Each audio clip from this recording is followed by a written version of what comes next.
Hey guys, tonight we travel back to Mughal India, not for a royal feast, not for a palace coup, but for something even more brutal.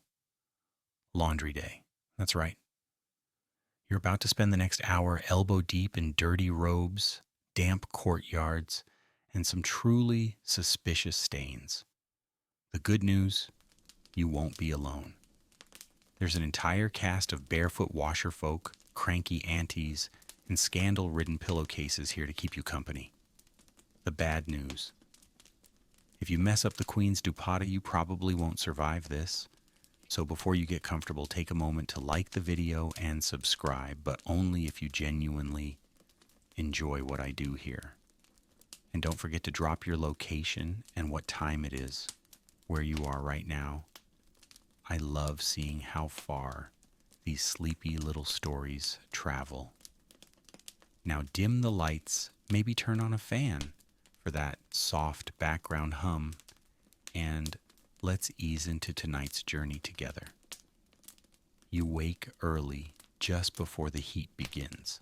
The air is soft and dusty, swirling in the open-air courtyard of your family's harem quarters, the zenana, where wives, sisters, cousins, and the occasional overbearing auntie all exist in choreographed chaos. A servant taps lightly at the wooden door frame. It's laundry day, she says, and everyone groans in unison.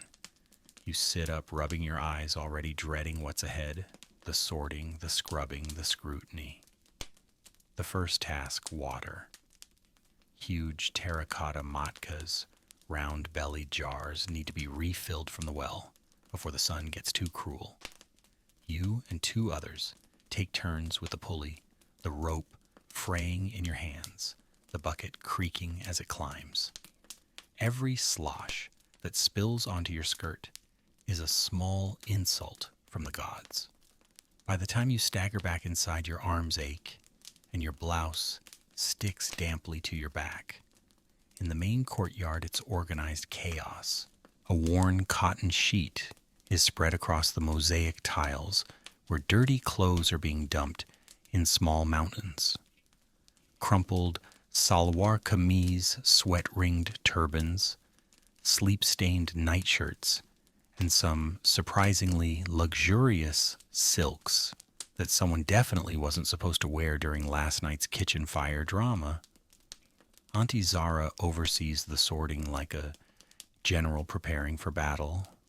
No silks with the linens, she snaps, clapping her hands as if that will make the stains obedient. And if I see one more toddler's diaper wrapped in the same pile as my prayer shawl, I will scream. You try to help kneeling beside the heap with a faint grimace. Some clothes are still damp, which is never a good sign. Others are stiff, with turmeric pickle oil or worse coal from someone's eyeliner gone rogue. The worst item is a pair of drawstring trousers with, well, let's just say someone had a rough night and no shame. As you sort, you begin to notice patterns. The youngest brother's shirts always have ink blots. He's been trying to write poetry. The servant boy's dhoti smells of cumin chicken and possibly betrayal. Your older sister's dupatta reeks suspiciously of rose oil and someone else's cologne. You raise an eyebrow. Not my business, you mutter, and quickly fold it anyway. By the time the sun peeks over the bougainvillea, the laundry is divided into rough categories whites, which are never really white brights, which are mostly faded and don't ask, just burn it. A rooster crows lazily in the distance as if mocking your early efforts. Then comes the part you always dread, counting everything. Mughal laundry is high stakes.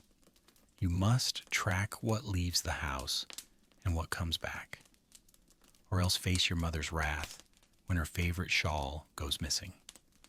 You sit with a charcoal stick, writing tally marks on a scrap of parchment. Each family member's bundle gets a separate pile and a small cloth tag tied on with thread. These tags are handmade and delicate. If they fall off, you're doomed. Behind you, someone yawns theatrically. It's your cousin Farida draped in yesterday's pajama set hair. Still wild? Did we sort the underthings yet? She asks, stifling a grin.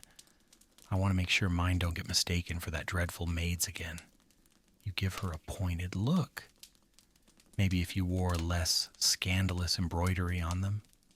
Just as you're finishing up, a gust of dry wind carries a whisper of cardamom and wood smoke. Somewhere nearby, breakfast is being prepared, but you won't taste it until your laundry pile is someone else's problem. You pick up a final bundle, squinting at it. It's your father's court robe, rich with brocade and lined with velvet. And it smells peculiar, like musk and mango pickle and possibly camel. How very regal. You sigh. The Dobie's professional washer folk should arrive any moment now. Their arrival will bring fresh jokes, louder voices, and the beginning of the true madness, the washing itself. You stretch your sore arms, push your damp hair off your forehead, and glance up at the sky. The sun is climbing, the shadows shift. The pile of laundry is taller than your optimism. And laundry day, you realize with a groan, has only just begun. The Dobies arrive exactly as predicted, loud barefoot, and completely unimpressed by your morning struggle. You hear them before you see them. The slap of calloused feet on sun-warmed stone, the clink of copper basins bouncing on hips, and the unmistakable laugh of someone who has no intention of hurrying. You step into the courtyard with your hands full of laundry bundles, just in time to see Dobie Prakash adjusting his turban and nodding solemnly as if preparing for battle. Is that the pile today? He asks, squinting as he takes in the linen mountain. Or have you started a garment business and forgotten to tell me you hand him the first bundle? Don't flatter yourself, you mutter. If I were starting a business, I'd hire someone who didn't shrink half our bed sheets last week. He grins without shame. They needed a little discipline. There are 4 Dobies today. 2 men and 2 women, each carrying their own washing paddle, an armful of cloth tags, and a world of opinions. The eldest, Sita Auntie, has been doing your family's laundry since before you were born. She doesn't speak much, but her eyebrows have entire conversations. One lift of her brow at a mustard-stained petticoat, and you feel judged by all your ancestors at once. Laundry day isn't just about washing, it's a social event.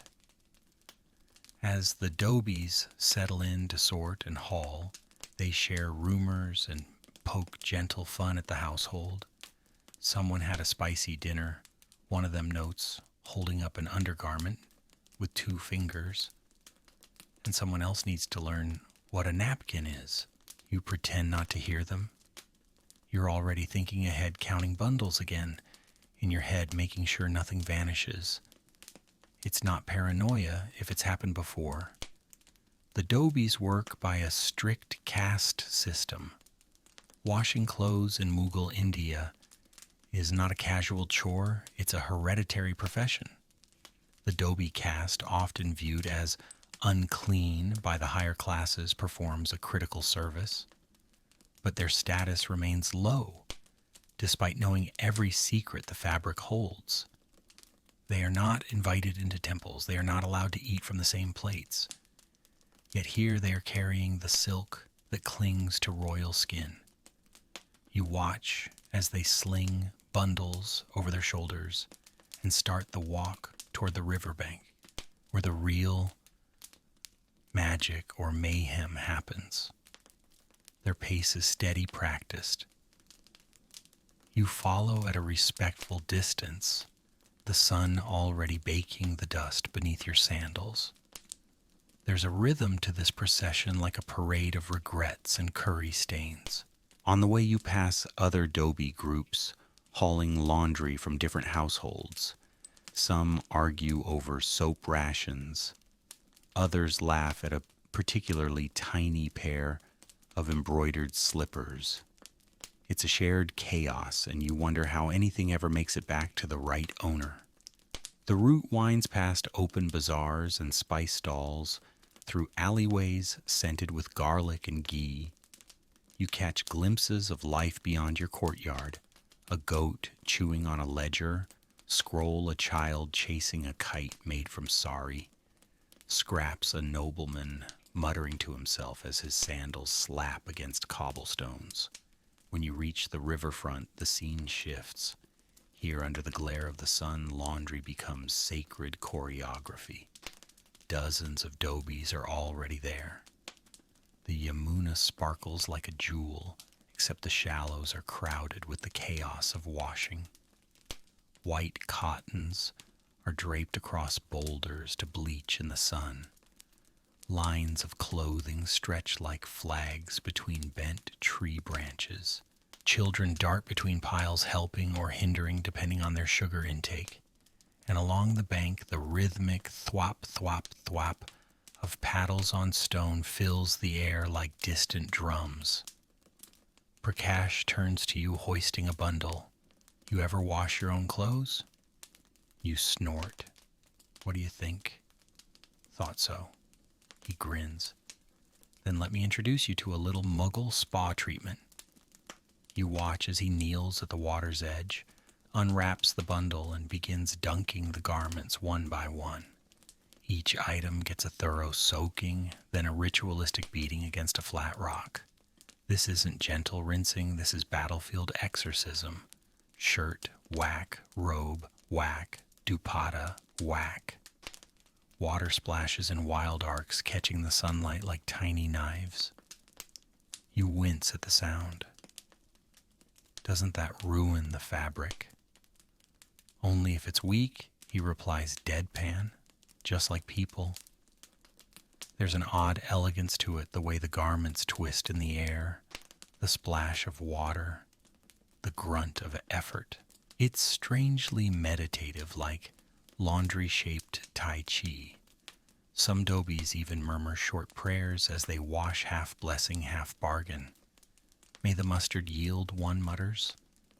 May the ink fade, but the name remain. Historians still argue whether this beating method came from Vedic traditions or was a Persian influence. Some say it's as old as the rivers themselves. Others argue it's just practical. What better way to get out centuries of grime than by literally pounding it into the earth? As the morning unfolds, the energy on the riverbank shifts. The sun climbs higher. Clothes begin to dry in colorful rows. A breeze picks up, stirring the hems like they're dancing. One dobie nearby starts singing a catchy, slightly off-key tune about a woman who lost her wedding sari in the wash. You chuckle. It's funny until it happens to you. You help hang a few lighter pieces, careful not to touch anything too fancy. Silk can't be treated like this. It needs a whole separate process. That'll come later. For now, it's about getting through the mountain. You glance down at your feet. Mud squishes between your toes. The air smells of river weed, soapless suds, and sun-warmed cotton. Somehow, even amidst the noise, the heat, and the drama, you feel oddly at peace. The river flows. The fabric flaps. The stains surrender. And laundry day, you realize, might just have a rhythm of its own. You're just starting to think you found your rhythm sun above mud, below paddle in hand, when you hear it, the unmistakable warble of someone trying to sing a romantic ballad with no musical training whatsoever. You turn your head slowly, and there he is.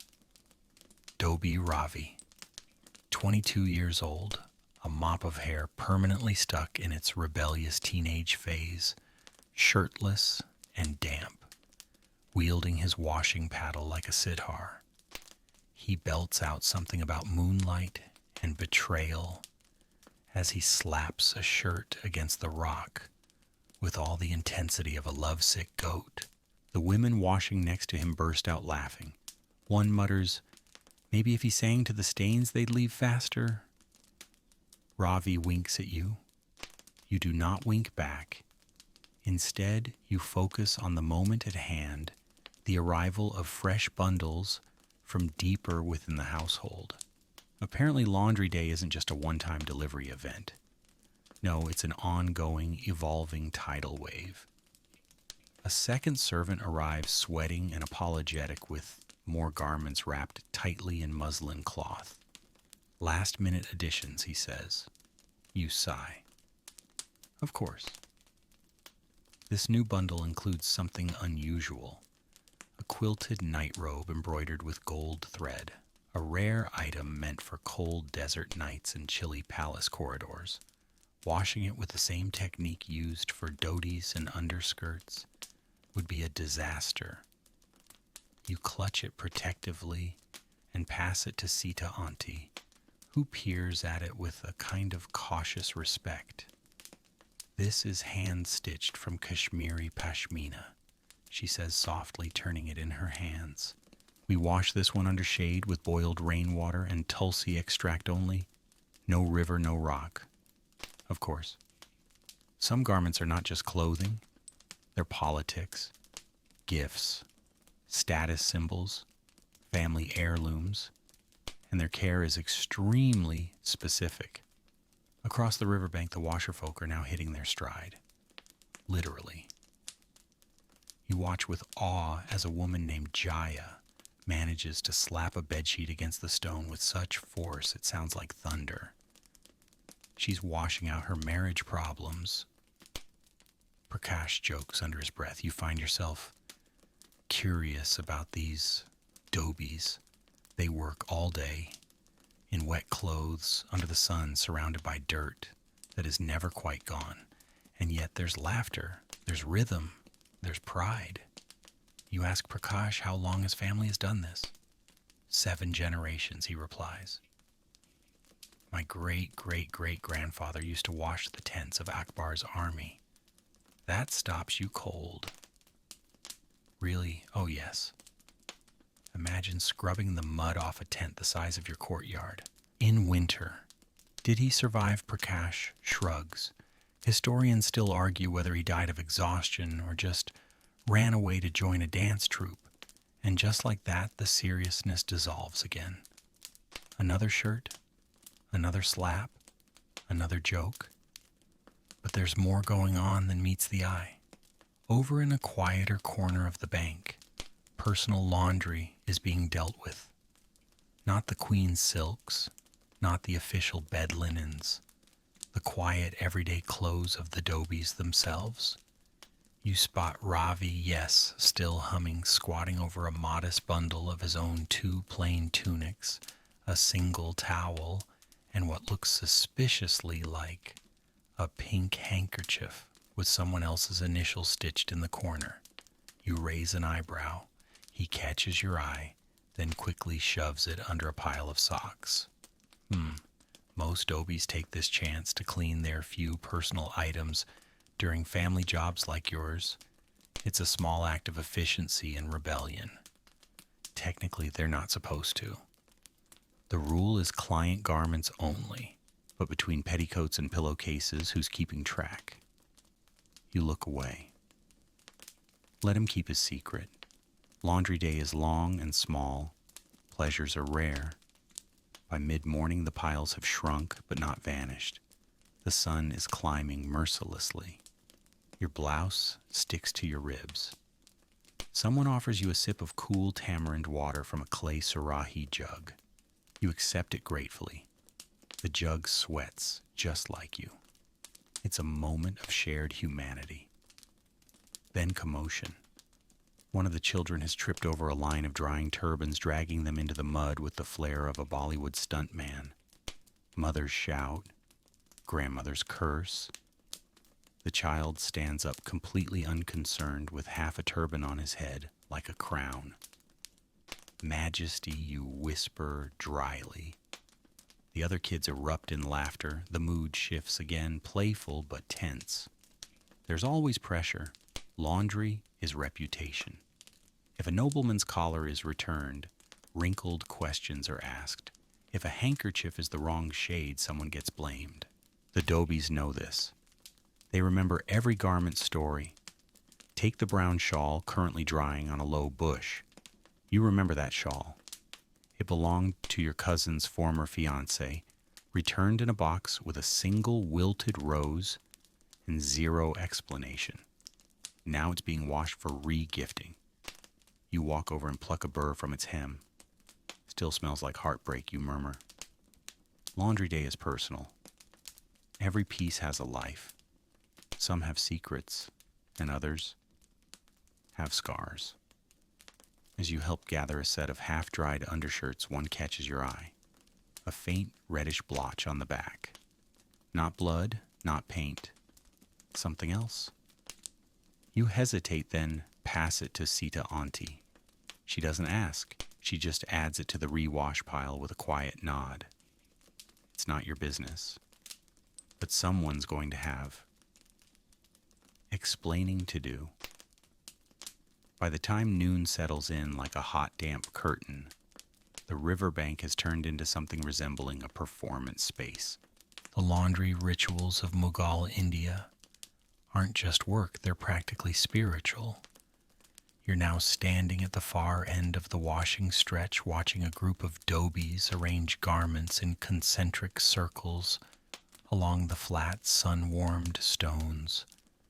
There's a strange symmetry to it, whites toward the center colors, spiraling outward like some kind of hypnotic textile mandala.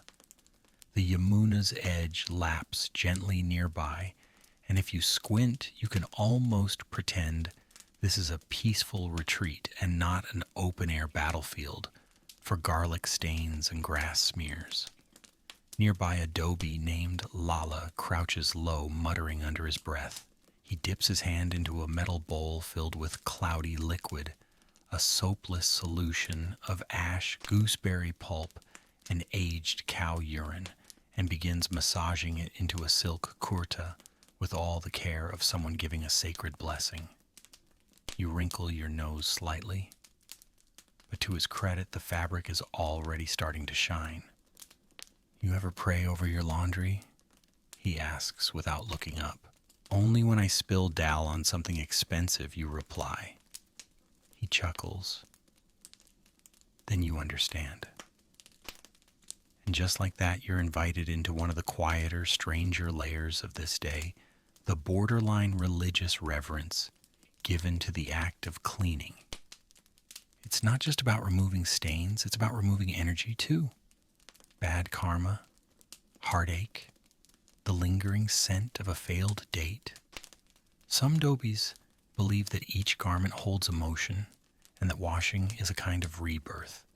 You spot a woman a few paces away. Her name is Mira, humming as she gently wrings out a scarf.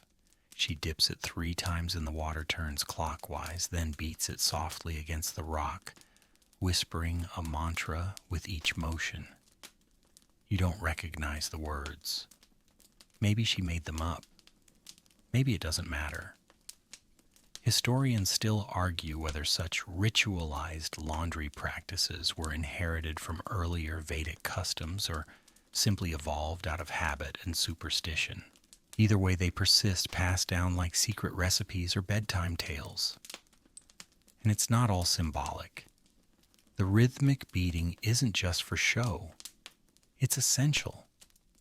Without modern detergents, the act of slapping the garment against stone forces out embedded oils and dust, especially in thick cottons. It's a physical kind of clean, but it's also hypnotic. You find yourself lulled by the repetition, the splashing, the slap, the murmured jokes floating by like laundry steam. Your job now, unfortunately, is not glamorous.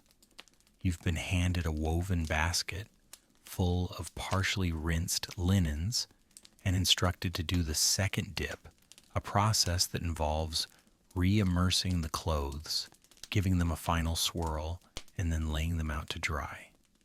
You're up to your ankles in lukewarm river water, which is more mud than liquid in places, and something just brushed against your foot that you're trying not to think about. The clothes are heavy, wet, resistant. You feel every muscle in your shoulders as you wring out a pillowcase that smells vaguely like cardamom and regret.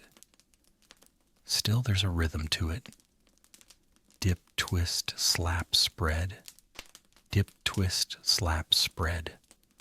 Time stretches and contracts around the motion.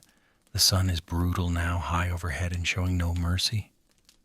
The stones beneath your knees are hot enough to sizzle ghee. Someone nearby opens a parasol and offers you a corner of shade, and for a brief moment you love them like family. But you can't pause too long, because the real trick is drying everything without ruining it. You help string a new line between two neem trees, fingers sticky with tree sap and twine fibers. Silks can't be hung in direct sun, so they're laid out gently beneath the trees, shaded and pampered. Cotton, meanwhile, is practically thrown into the sky. The dobies fling sheets and shawls upward like circus performers, letting them catch the breeze before pinning them to lines with bent wooden clips and strips of cloth.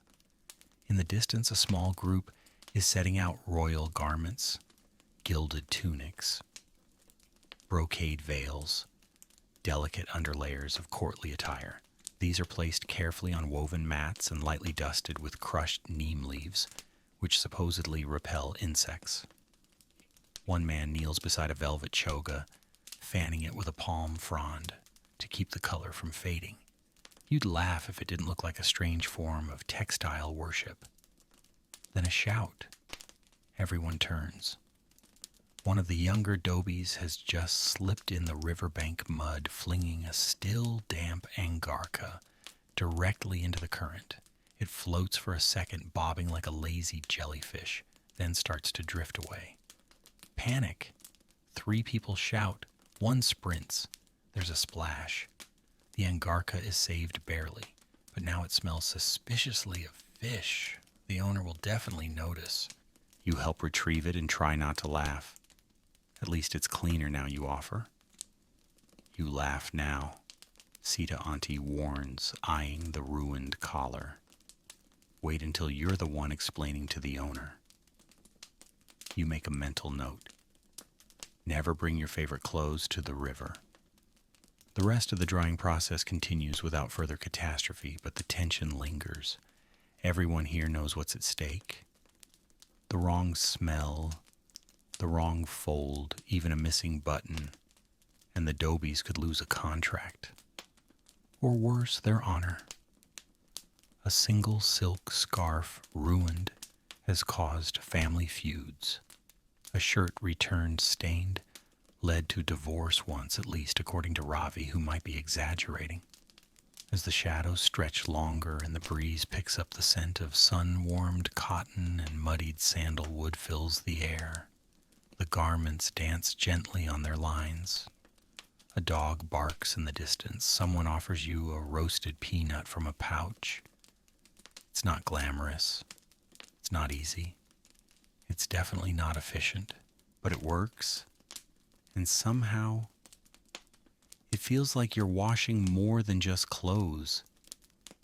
You'd think that by now, soaked to the knees, your back aching in places you didn't even know existed, and your palms wrinkled like boiled almonds, you would have earned the right to some actual soap.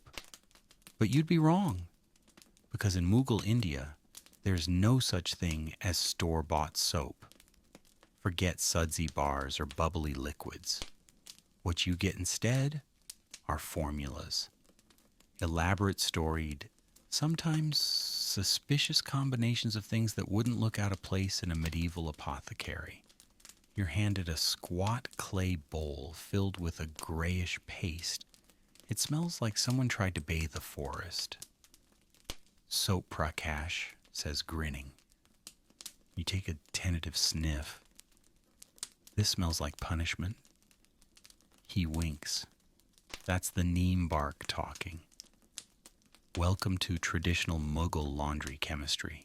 In the absence of industrial detergent, washerfolk rely on a rotating cast of natural agents, ash from burned rice husks, dried and ground soap nuts, fermented tamarind cow urine, aged for at least a week, because apparently that matters, crushed gooseberries, and once in a while, if someone's feeling fancy, lotus root extract. Each family has its preferences, each doby has a recipe, and each concoction is stubbornly defended like a family heirloom. You'll hear people swear by mustard oil, says Sita Auntie, as she carefully rubs a latherless mix into the underarms of a silk robe. But that's just for people with no sense of smell. She's not wrong. The truth is these formulas don't foam, there are no bubbles, just friction, persistence, and hope.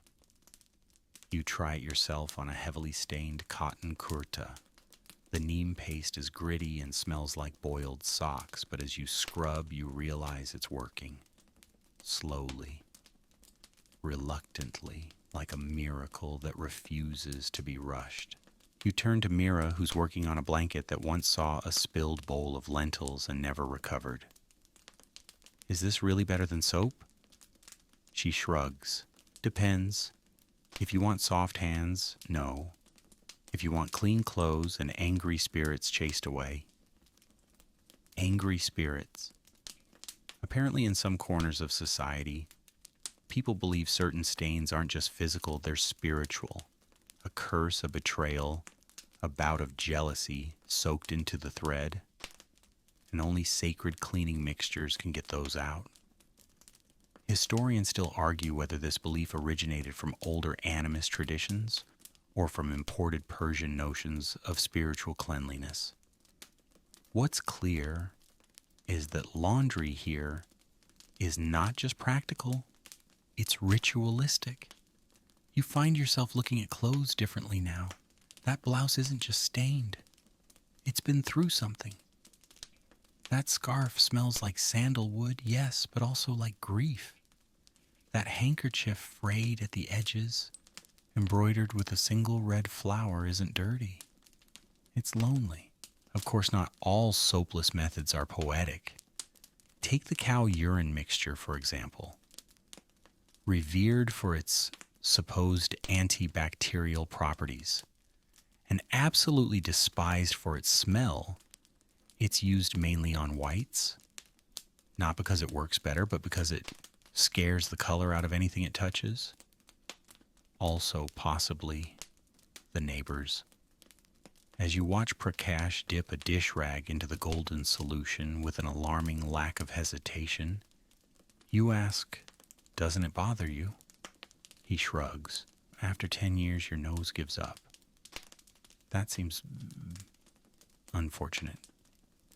You move on to the ash and tamarind paste, which feels oddly satisfying in your hands.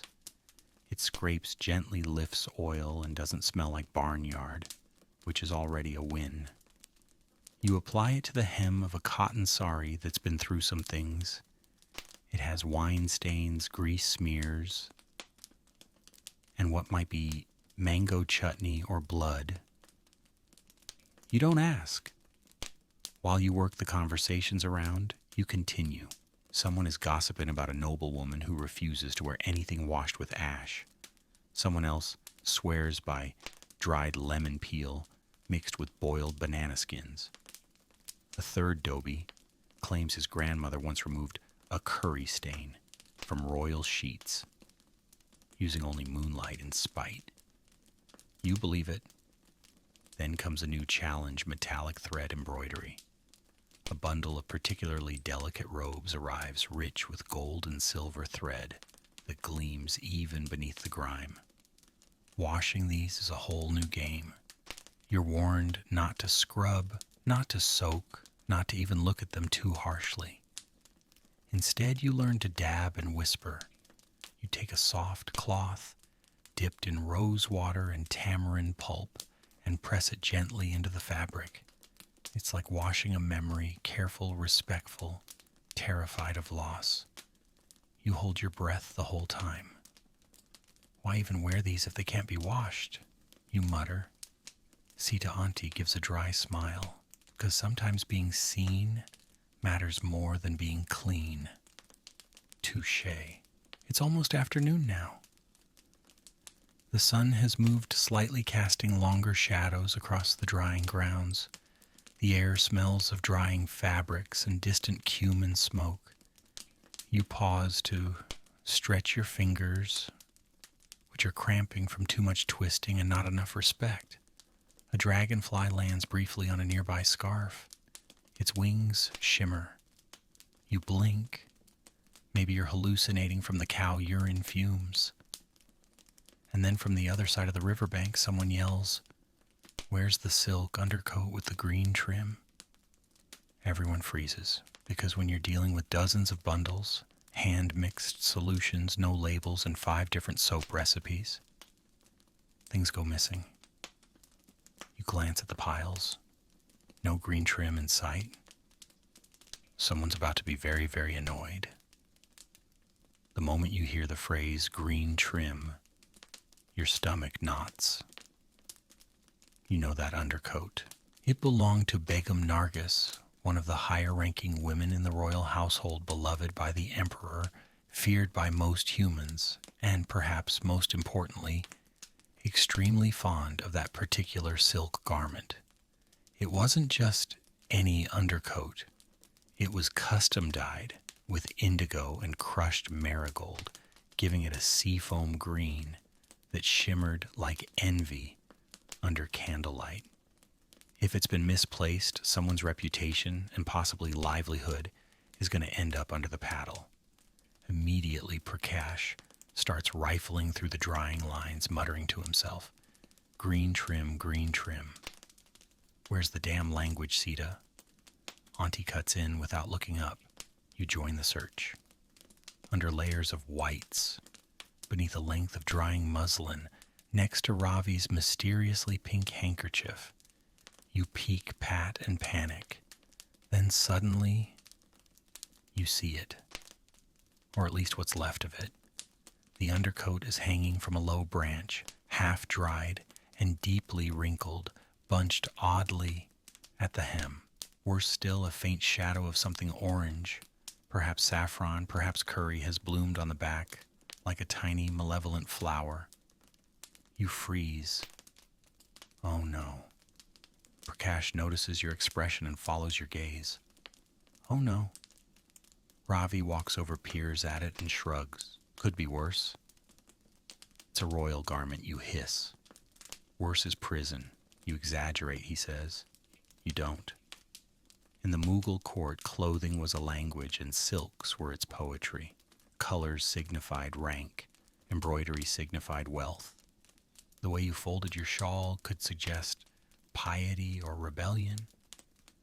And fabric care was not just a matter of hygiene, it was a performance of loyalty, a statement of competence, and an advertisement for your family's refinement. And at the core of it all, a strict, unspoken textile hierarchy, which is why the washing techniques for silks and cottons are worlds apart. Silk, being temperamental and deeply judgmental, demands special treatment. It must be washed and shade dabbed, not scrubbed with only the mildest herbal solutions and never wrung out. Cotton, on the other hand, is the workhorse of the empire.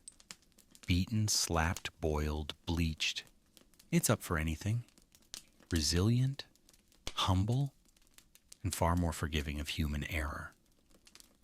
You learned that early in the day when a washer tossed a cotton bedsheet onto a rock, beat it mercilessly, and flung it onto a bush to dry like a defeated flag. No one blinked. But the idea of doing that to silk, you may as well strangle a swan in public. Right now the problem is that the undercoat's fabric has lost its temper. The moisture has warped the embroidery. The green dye is bleeding along the seams like a bruise. And whatever that orange blot is, it's not coming out without a ritual and maybe divine intervention. Sita Auntie finally examines it. She holds it at arm's length, frowns, then looks up slowly. Who handled this? No one answers. Who folded this? She repeats. A young Dobie apprentice, no more than 12, raises a timid hand. I thought it was cotton, he says. Silence. Everyone collectively inhales through their teeth. Even Ravi stops humming. Sita Auntie doesn't yell. She simply turns to the nearest basket, pulls out a clean cotton cloth, and starts wrapping the undercoat with mechanical precision. It goes in the apology bundle, she says. You blink. That's a thing. Oh yes, Prakash says, rubbing the back of his neck. The apology bundle, you send the ruined item with 2 bonus handkerchiefs, a bar of sandalwood resin, and a very, very humble note. Sometimes it works, sometimes it doesn't. You watch as the bundle is tied shut with twine and marked with a strip of red thread, a symbol of acknowledgement and remorse. It will be delivered with bowed heads and careful silence. It's a harsh reminder that laundry here isn't just domestic, it's diplomatic. Meanwhile, you return to the cottons. It's almost a relief. No one expects cotton to be perfect. It's dependable. You grab a faded tunic, dunk it in a tamarind and ash mix, and get to scrubbing. The fabric grumbles a bit, but you get the sense that it doesn't hold a grudge. Across the line, Mira is hanging men's dhotis with impressive efficiency. They flap in the breeze like surrendered flags, each with a slightly different tint depending on the household's water supply diet and laundry formula. One is nearly pink. One is suspiciously gray. One looks like it was once white but gave up years ago. Guess which one belongs to the poet, Mira says. You point to the gray one. She nods. He washes it himself, says it's a metaphor. The poet in question is currently arguing with a goat. Neither is winning. As the day wears on, the lines between categories begin to blur. Silks sneak into cotton piles. Embroidered scarves tangle with bath towels. And the dobies grow quieter, focused now on the final stretch, the rinse and dry. Someone calls for more rose water. A finishing touch for garments meant for important people.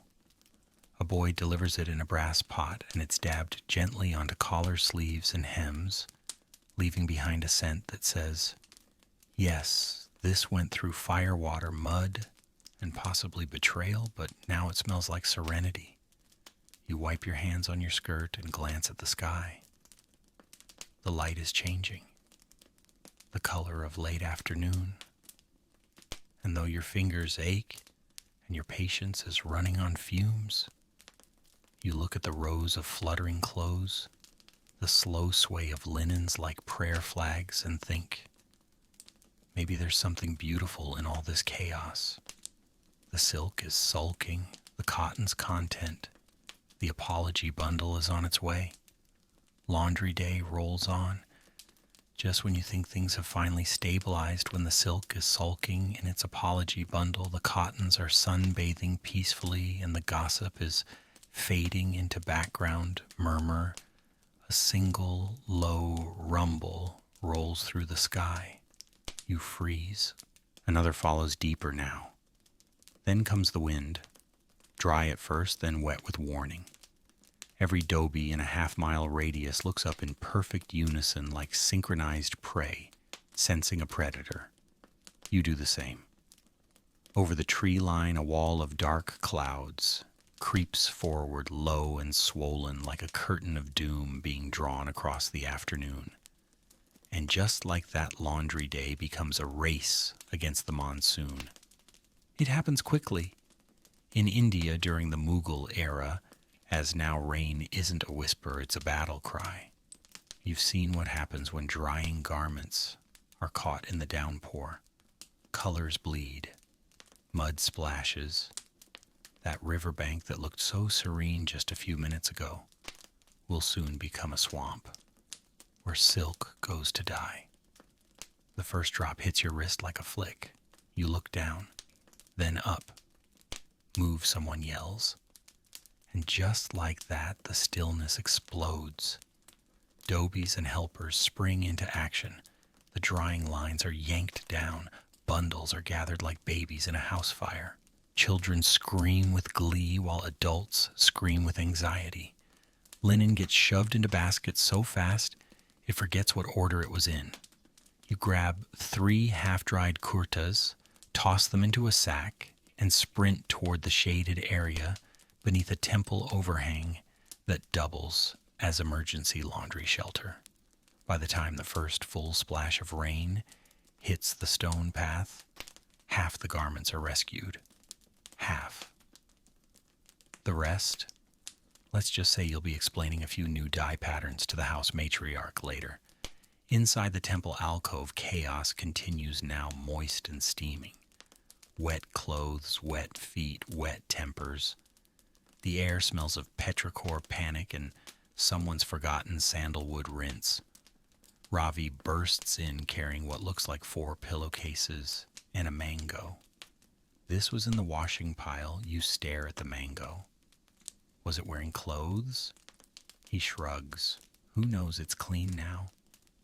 Meanwhile, Sita Auntie is organizing the salvaged items with clinical efficiency. Separate by moisture, she commands. Anything with silk, lay flat. Anything cotton, hang it here under the eaves. Anything that smells weird, blame Ravi. He doesn't even protest. It's not the time. The rain intensifies. Sheets of water cascade off the roof, forming temporary waterfalls at the corners. Outside, the Yamuna is rising just a little, but enough to remind everyone that this river doesn't care about your laundry drama. Do we lose anything, you ask quietly? Prakash scans the piles. 3 towels, 2 children's tunics, 1 royal scarf. You wince. Begum Nargis again? No, he says. This one belonged to the emperor's astrologer. You pause. Was it embroidered with constellations? Yes. In silk. Of course, you both sigh at once. That's going in the next apology bundle. You sit down exhausted and lean back against a temple pillar. The stone is cold against your shoulders. The rain thunders above you, echoing inside your chest, like the world's angriest drum. For a moment, no one talks. Everyone listens, breathing in the moment, the madness, the mud.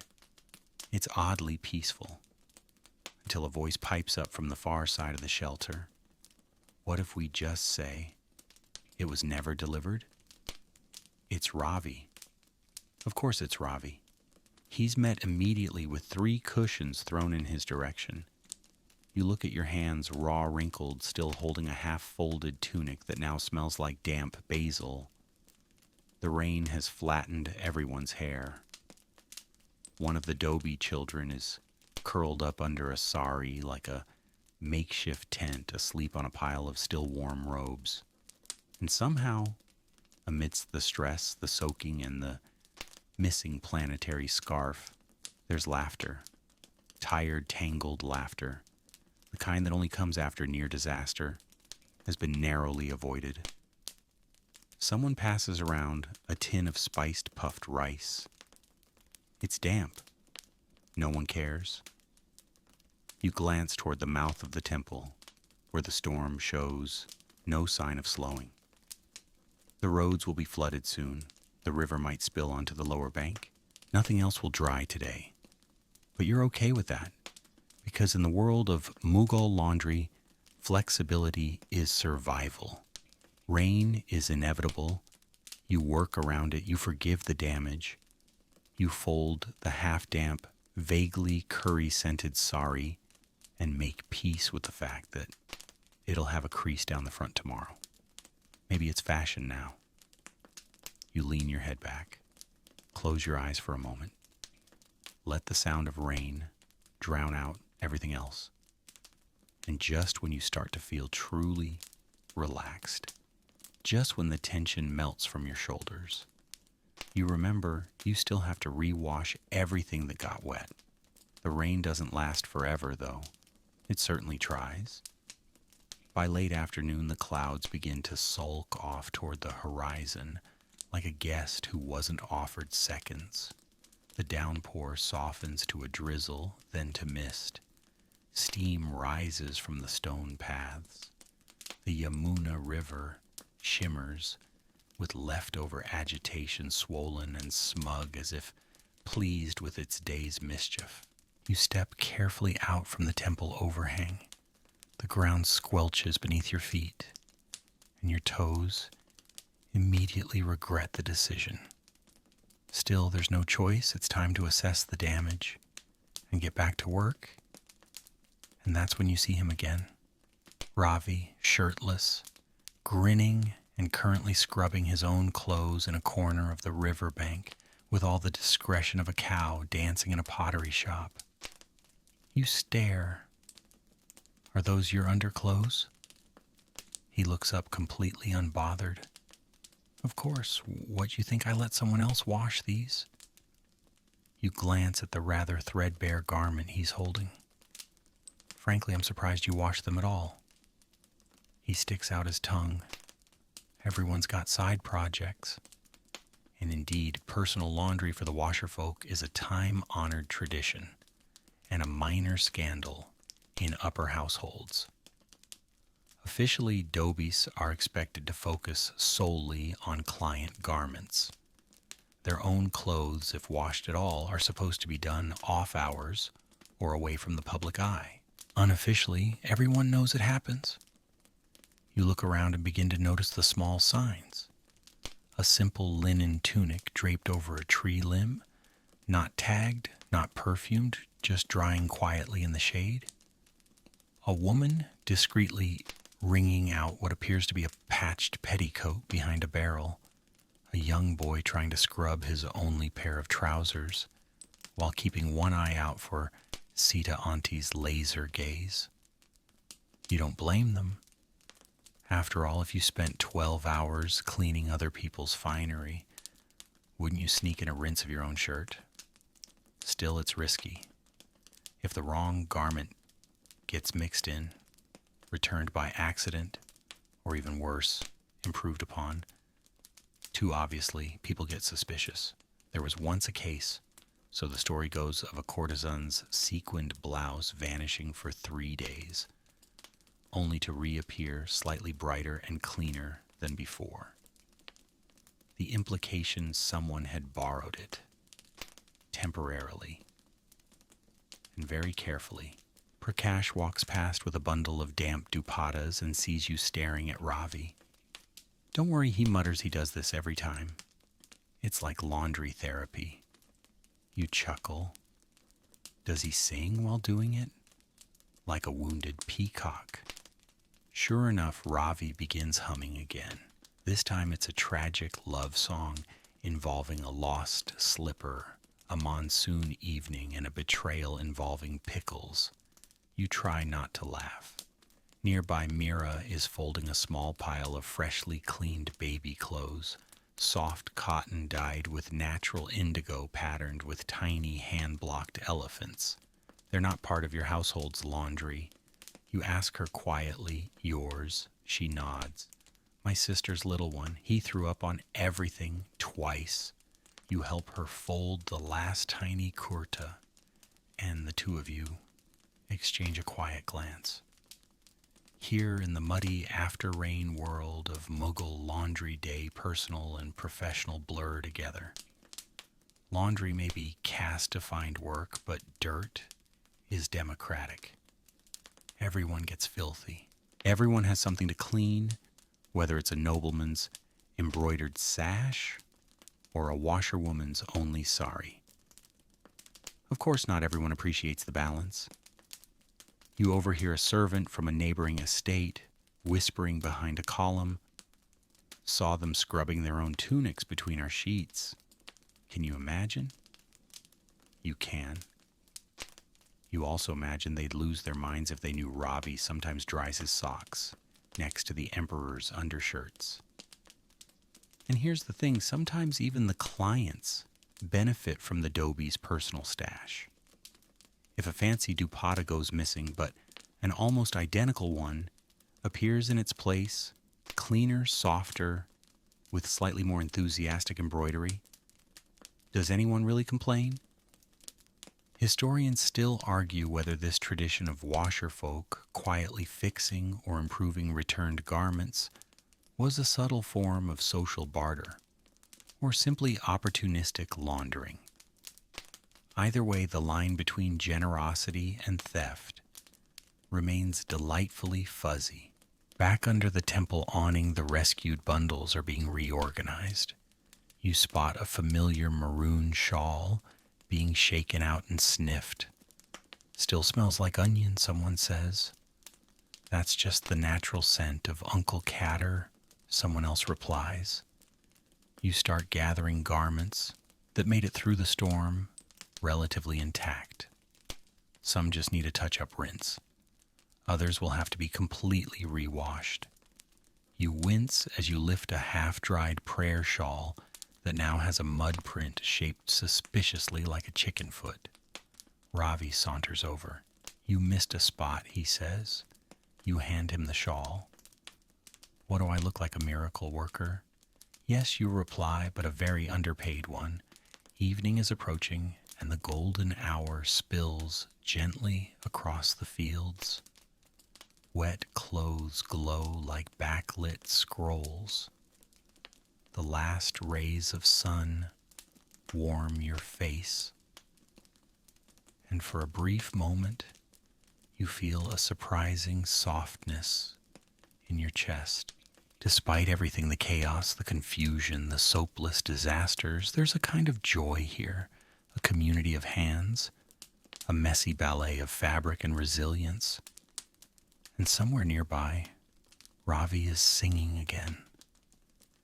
You'd think that after all this storm stains, scandalous side laundry, the worst would be over. You'd be wrong. Because now comes the most treacherous part of Mughal Laundry Day, returning the correct garments to the correct people. Sounds simple, doesn't it? A shirt here, a scarf there, a bundle of underthings returned with quiet dignity and no questions asked. But you forget this is Mughal India, where households are sprawling, wardrobes are theatrical, and everyone has a cousin with the same initials. The only thing more chaotic than washing day is delivery day. It begins with the laundry tags. In theory, every garment handed over in the morning was tied with a small piece of cloth, bearing a household code either inked in Persian script or notched, using a system of tiny folds. These tags were meant to ensure accuracy, elegance, and peace between Dobies and their clients. In practice, half of them are smudged, missing, or accidentally eaten by goats. You discover this when you open a drying bundle and see 3 identical ivory salwars, all with faded blue trim, all untagged. You look at Prakash. He shrugs. Maybe they're triplets. You are not amused. Sita Auntie appears, grabs one of the garments, and examines the hem with a practiced eye. This one's stitched with tulip thread. It belongs to the spice merchant's wife. She's the only one who bothers. And just like that, the real system reveals itself. Not the tags, not the folds. Memory. Every Dobie worth their salt knows not just the clothes, but the people who wear them. The way a collar is ironed. The scent left on the sleeves. The tiny tear at the edge of a sleeve that never gets mended because the owner says it's lucky. See, this Mira holds up a towel. Coconut oil smell. Almond-shaped fringe. That goes to the Bengali cook from across the market. You're impressed, slightly terrified, but mostly impressed. Still, the system isn't perfect. Halfway through sorting the silk pile, Ravi holds up an embroidered chemise. Whose is this, he calls out. Silence. He flips it over. It has a monogram. FM. You wince. could be 5 people.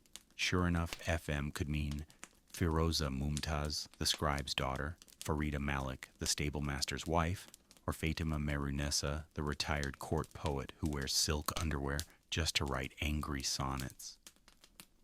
Maybe it's a shared piece. Maybe it's no one's. Maybe it's everyone's. Historians still argue whether laundry mix-ups like this were rare blips in an otherwise elegant system, or frequent fiascos quietly swept under the sari. There are records, in fact, of entire households feuding over swapped garments. One nobleman supposedly went to court over a lost prayer shawl, convinced it had been sent to a rival's wife out of spite. You believe it. Back in the shade, the dobies begin assembling return bundles, neat stacks, tied with jute rope grouped by household and rank. Upper-class clients get rose-spritzed folds, while the average merchant gets a less aromatic, slightly more pragmatic package. The bundles are organized with astonishing speed, each with a strip of red, green, or white thread that indicates payment, tier delivery priority, and whether you're the kind of person who complains when a button goes missing. You get assigned the task of reviewing one particular household's bundle, the Prime Minister's niece, a soft-spoken, sharp-eyed woman with a wardrobe that's 80% beige, 20% trouble. You flip through the contents: kurta check, shawl check, pajama pants with gold piping, wait. This doesn't belong. You know this piece? It's from another household entirely. You saw it earlier on the line.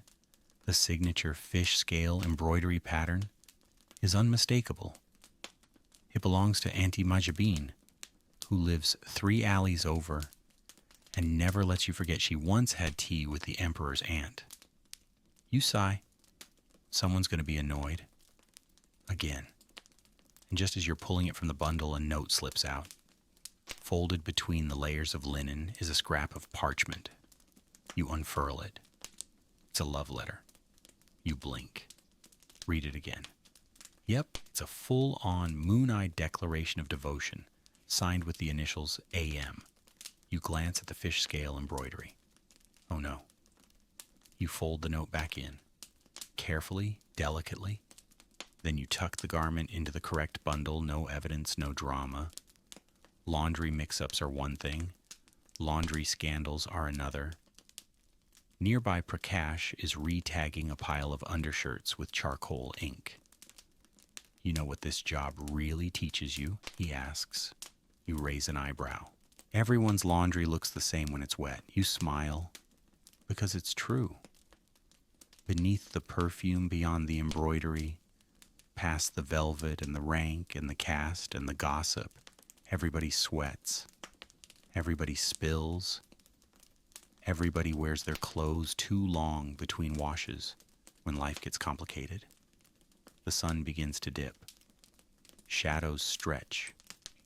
Return baskets pile high, ready to be carried by mule cart, by headload, or by exhausted apprentice. And through it all, the humble laundry tag, torn or tied or forgotten, remains the only thing standing between order and chaos. You'd think all the chaos would end once the garments are sorted, tagged, and bundled up. But no. Now comes the part where everything smells funny. It begins innocently enough. Prakash hands you a fresh stack of just-dried garments. Give them the sniff test, he says, completely serious. You blink. The what? The sniff test. You know, mildew, onions, forbidden romance. That sort of thing.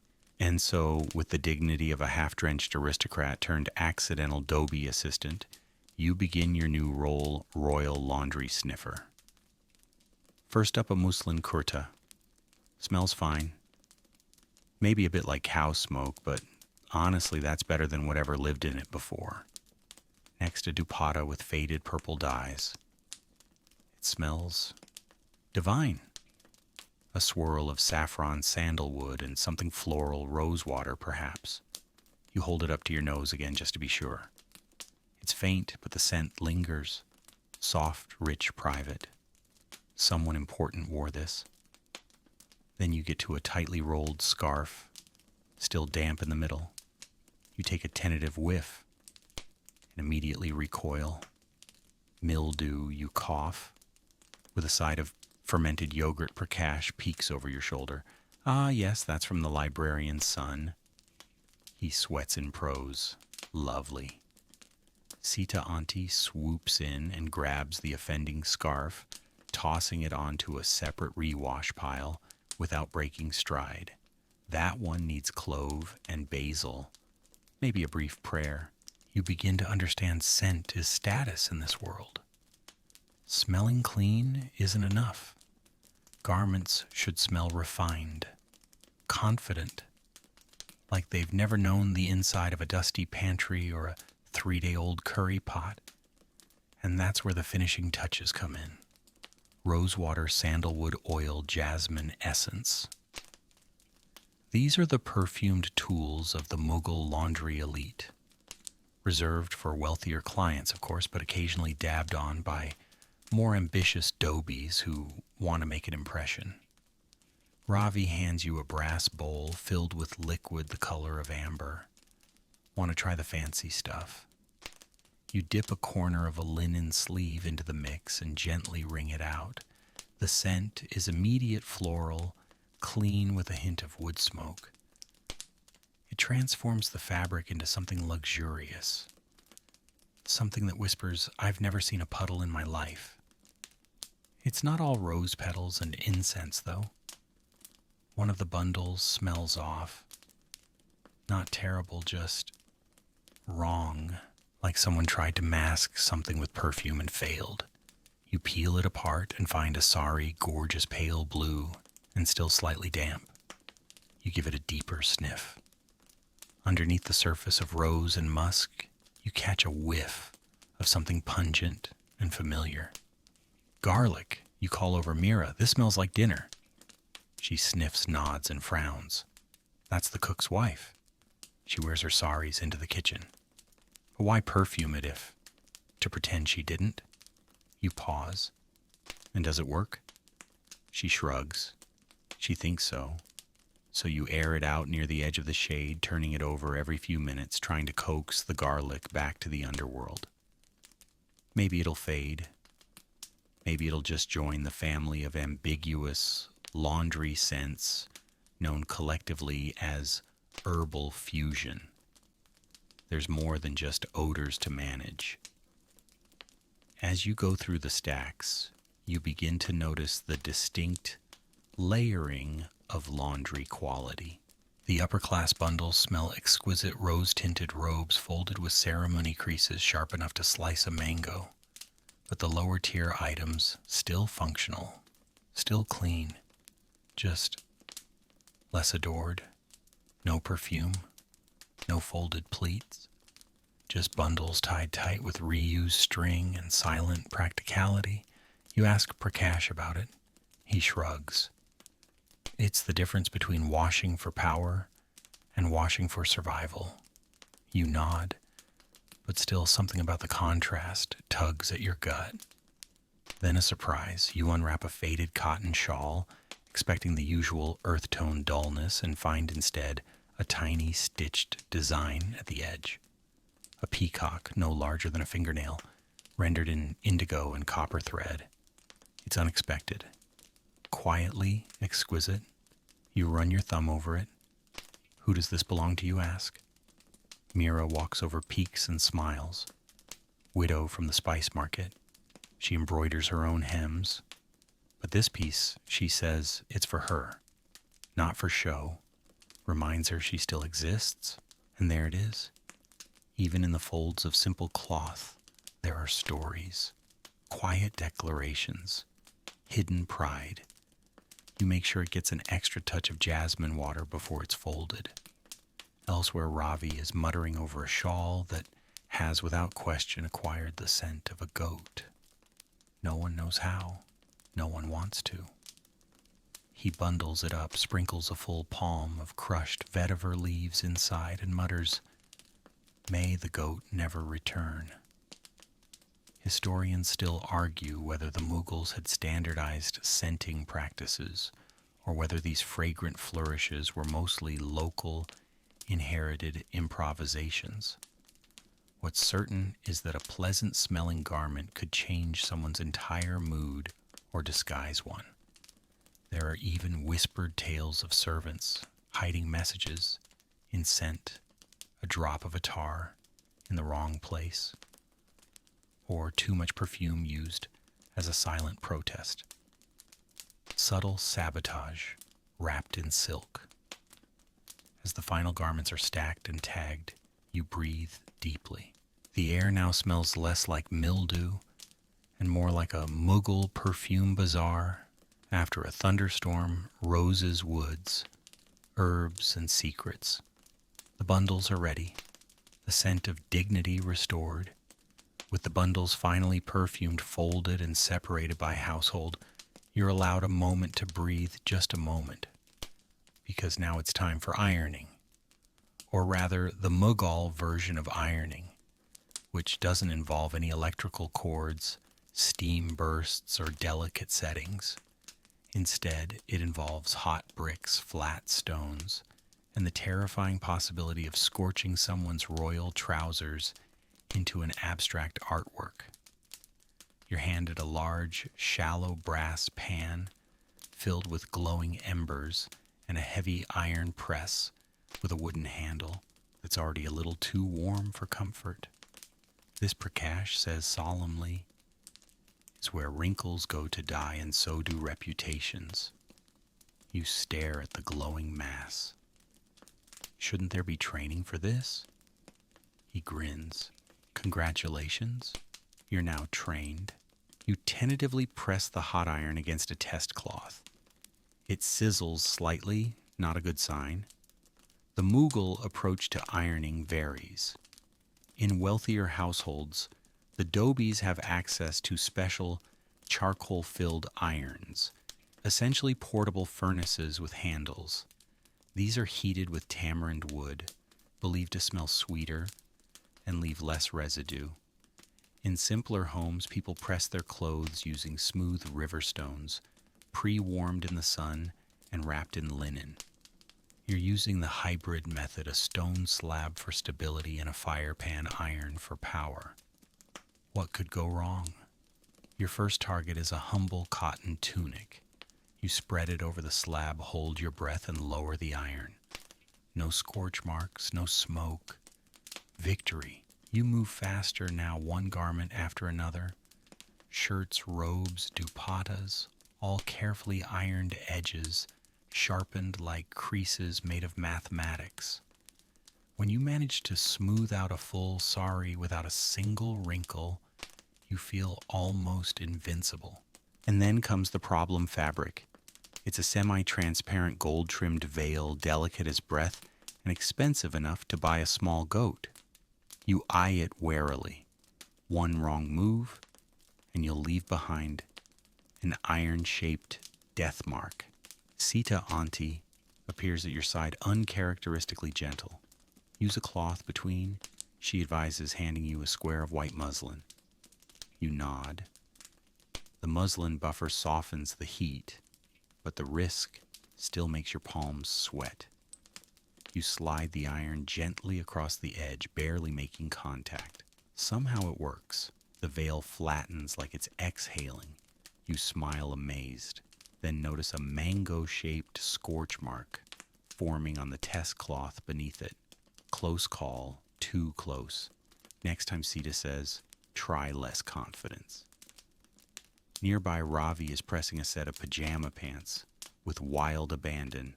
He's humming as usual and narrating the process like a street performer. And now, we tame the crease, we defeat the wrinkle, we oops. You don't want to know what oops means. Turns out he's managed to press the same pant leg 4 times but missed the other entirely. The result? One leg looks like it's on parade and the other looks like it just rolled out of bed. You take over. Some things are best left to quiet hands. It's not all disaster, though. Ironing is oddly satisfying. There's a rhythm to it: heat, smooth fold, repeat. It's almost meditative, a conversation between cloth and care.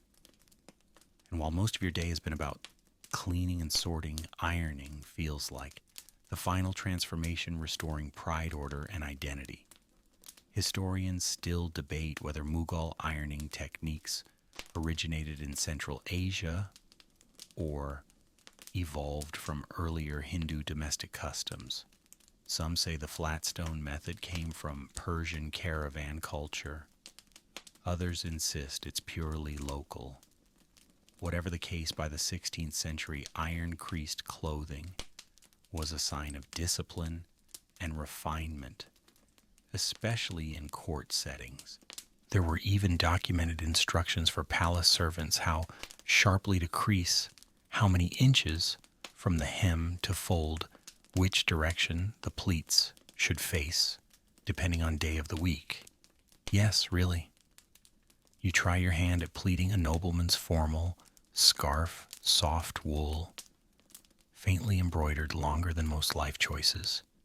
It takes 3 tries, a measuring stick made from your elbow to wrist, and 2 curses whispered under your breath. But you manage it. Then you spot something strange. At the bottom of the ironing pile sits a wadded up ball of linen, barely folded, slightly damp, suspiciously heavy. You unwrap it, and inside is a folded note stitched into the hem with rough thread. You raise an eyebrow. The note reads, "Return this with an extra crease if he forgives me. No crease if he does not." You stare at it, baffled. A cryptic code embedded in laundry. You show it to Mira. She shrugs. Laundry's always been where secrets hide.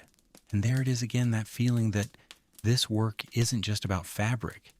It's about families, feelings, social tightropes, and silent messages pressed between seams. You iron the linen smooth. Add an extra crease, just in case forgiveness is still possible. Elsewhere, Prakash is heating up another iron. Ravi is fanning a shirt like it's about to faint.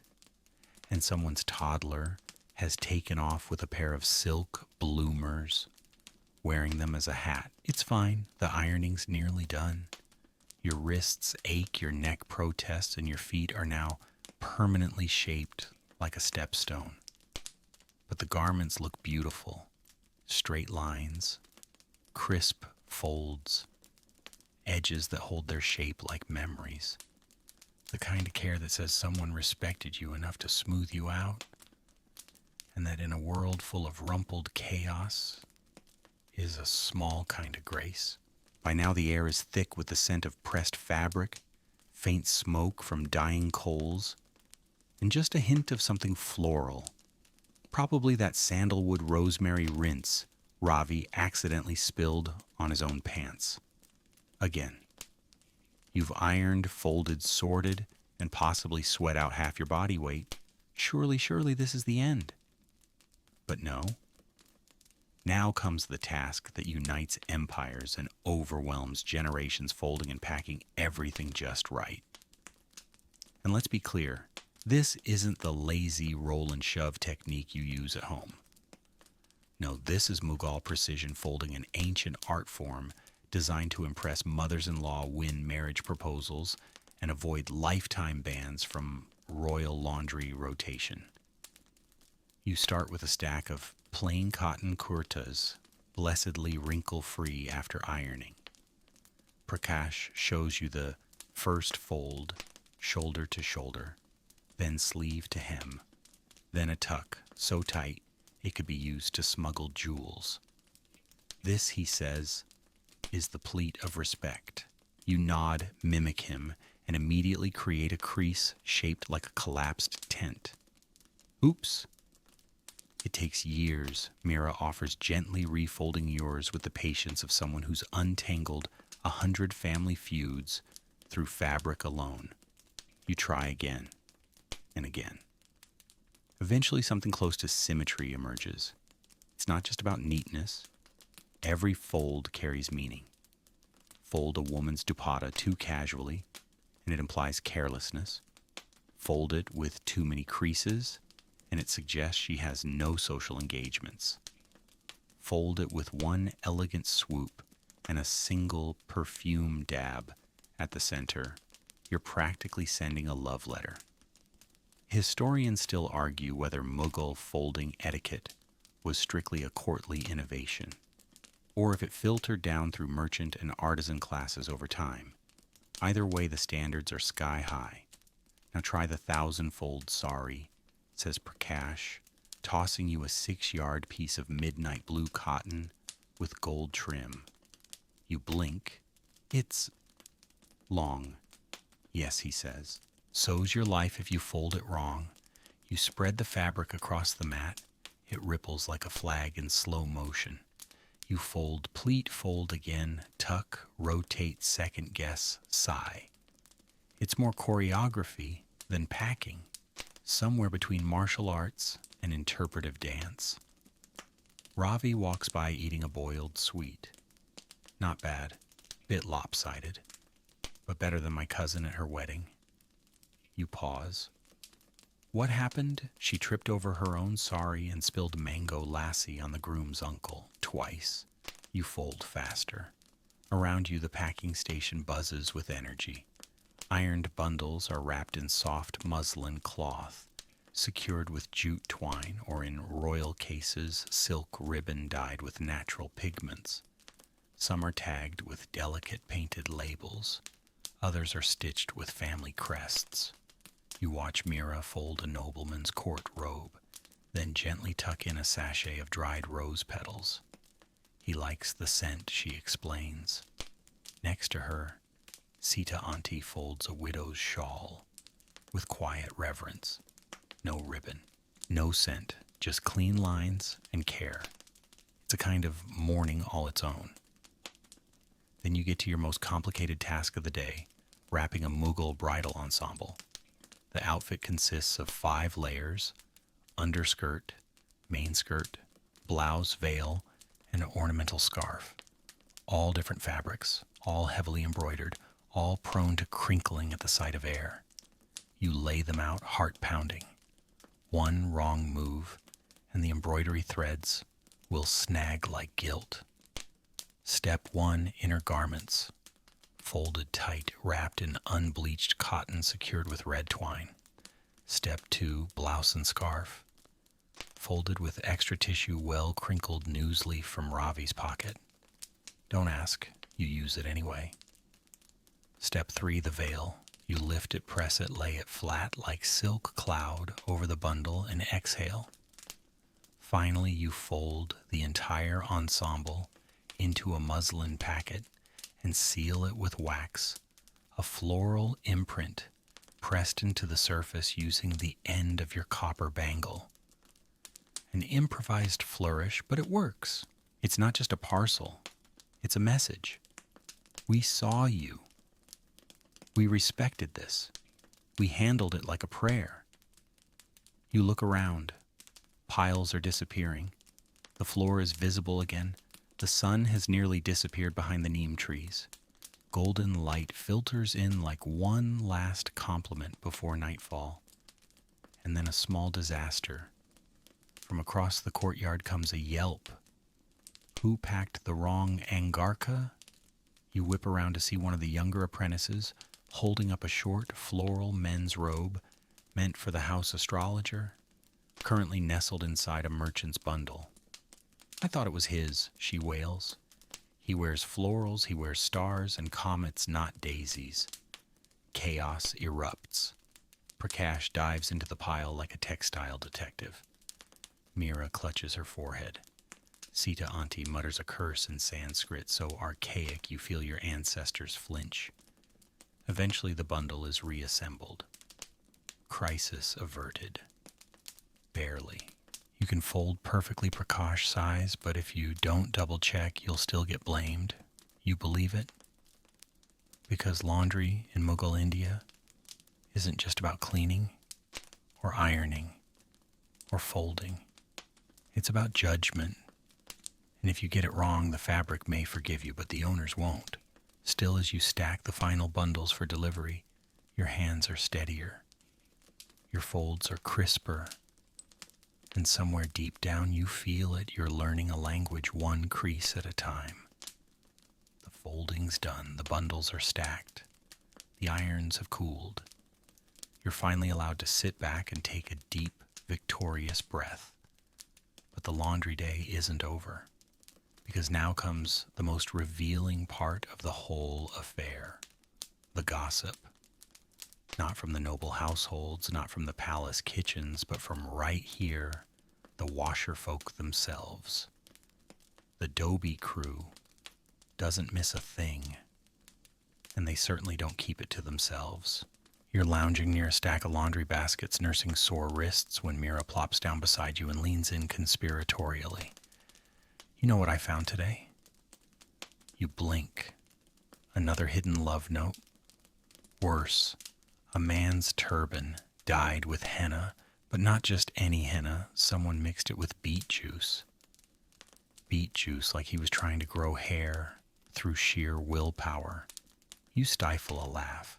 Does it work? No, but he smells like a vegetable patch in spring. From across the courtyard, Ravi shouts, "You'd think that's something I saw a woman's blouse today with her own name stitched into it. Twice. Once inside, once outside the neckline." You frown. Why? Because her sister-in-law keeps trying to steal it? A moment later, another voice pipes up. Someone sewed a fish scale into their hem. A real one. What, like a lucky charm? More like a curse. You didn't hear it from me, but she's trying to get her neighbor's husband to notice her. And just like that, the fabric becomes confession.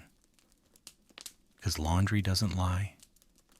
You can starch a collar to appear respectable. You can perfume a sari to mask the night before. But the stains, the stitching, the wear and tear, they tell the truth, sometimes even more than words. And the Dobies. They've become accidental psychologists. They know when someone's in love because the sleeves are always perfumed too generously, or because the cuffs are frayed from fidgeting fingers. They know when someone's heartbroken because the embroidery stops halfway through, or the colors get darker for no reason. They know when someone's pregnant because the drawstrings are looser and the old clothes are returning more often than usual. You hear Sita Auntie mutter, "The third wife is expecting." Again. "How do you know?" asks an apprentice. "She sent 3 nightgowns in 2 days, and all of them smell like ginger oil and worry." No one questions her. Even you start making mental notes. The poet's robe smells like ink and dried roses. Possibly in love? The merchant's shawl has a wine stain it didn't have yesterday. Possibly not in love. The stable hand's kurta cut, shorter. Probably lost a bet. And it's not just emotions that surface, secrets do too. Just this morning, someone found a lock of hair braided into the fringe of a waist sash. Not a common practice, not even remotely hygienic, but significant. You ask Mira about it. She sighs. Means he belongs to someone, but he's pretending not to. You glance around, suddenly aware that every garment has a double life. What people wear, what they hide, what they clean, all tied up in linen, silk, and cotton, like private diaries no one meant to share. Historians still argue whether Mughal washerfolk kept these observations to themselves, passed them among caste networks, or used them for leverage. One thing's clear: laundry gossip was currency, and the Dobie compound was the stock exchange. Prakash walks by carrying 2 identical tunics. Guess whose mistress just started shopping at the same tailor as his wife? You raise an eyebrow. He's trying to get the same embroidery pattern for both, so he doesn't mix them up. Will it work? Absolutely not. There's a certain justice to it. The powerful might have titles and palaces, but their secrets still get caught in the rinse cycle. And the Dobies, caste-bound, sunburnt, half-forgotten, know everything. You wonder for a moment how many family dramas have been avoided or ignited because of something that surfaced during a rinse. How many marriages have been saved by a mysteriously missing handkerchief? How many feuds have been reignited by the accidental return of someone else's undergarments? You wonder, too, how many washerfolk have quietly stitched their own revenge into the hems. Laundry as justice, laundry as memory, laundry as a whisper passed between fingers. By the time the sky turns that inky lavender of approaching dusk, you've heard enough stories to fill a book and enough half-truths to start a dozen more, and still the bundles wait to be delivered. But for now, you sit with the stories, the laughter, the quiet acknowledgement that beneath every layer of fabric is a layer of humanity. And the Dobies, they're the ones who know which pieces belong where both in the baskets and in the hearts of the people who wore them. As the final sunbeam curls over the courtyard wall, casting long shadows across the baskets, you brace yourself for the last great challenge of laundry day, the stains that didn't come out, the stubborn ones, the disgraceful ones, the ones that might get you uninvited from weddings or worse, family dinners. You're handed a damp tunic with a familiar yellow splotch near the hem. Turmeric again. You groan. Why is it always turmeric? Ravi looks over with a grin. Because turmeric stains are proof of a life well-fed and poorly aimed. He's not wrong. Turmeric is the final boss of Mughal laundry. Worse than mud, more clingy than mustard, and practically immune to reason. It's beautiful in food, in fabric, dyeing, even in medicine. But once it hits white cotton, it becomes a declaration of permanent chaos. And turmeric's not alone. You soon face a parade of textile disasters, oil from fried okra, dried coal pencil smears, blood probably from a nosebleed, probably red chili paste, and the mysterious pink blotch that Mira swears is rose petal jam, but smells faintly of rebellion. Stains aren't just a mess, they're moral panic, because each one carries meaning. A turmeric blotch could signal a careless cook. A wine splash on a prayer shawl might raise eyebrows. A smudge of henna in the wrong place, social suicide. Sita Auntie picks up a dupatta with 3 blotches and frowns. This girl has secrets. You blink. That's oddly specific.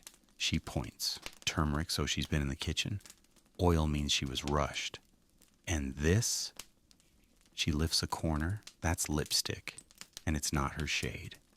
Ravi whistles low. Laundry never lies. You join the crew at the stain treatment station, a shaded section of the yard where herbal brews, clay pastes, and gossip converge. Today's solutions include lemon juice and ash for sweat marks, tamarind pulp with salt for oil smears, crushed papaya seeds applied with a worn toothbrush, and for the truly desperate, a smear of aloe and cow dung left to dry in the sun, and then scraped off with a prayer. Yes, cow dung. You try not to judge. You're holding a pair of white cotton trousers that look like they went through a war involving curry and betrayal. Start with lemon Mira advises, then beg the stain to leave. You dab. You blot.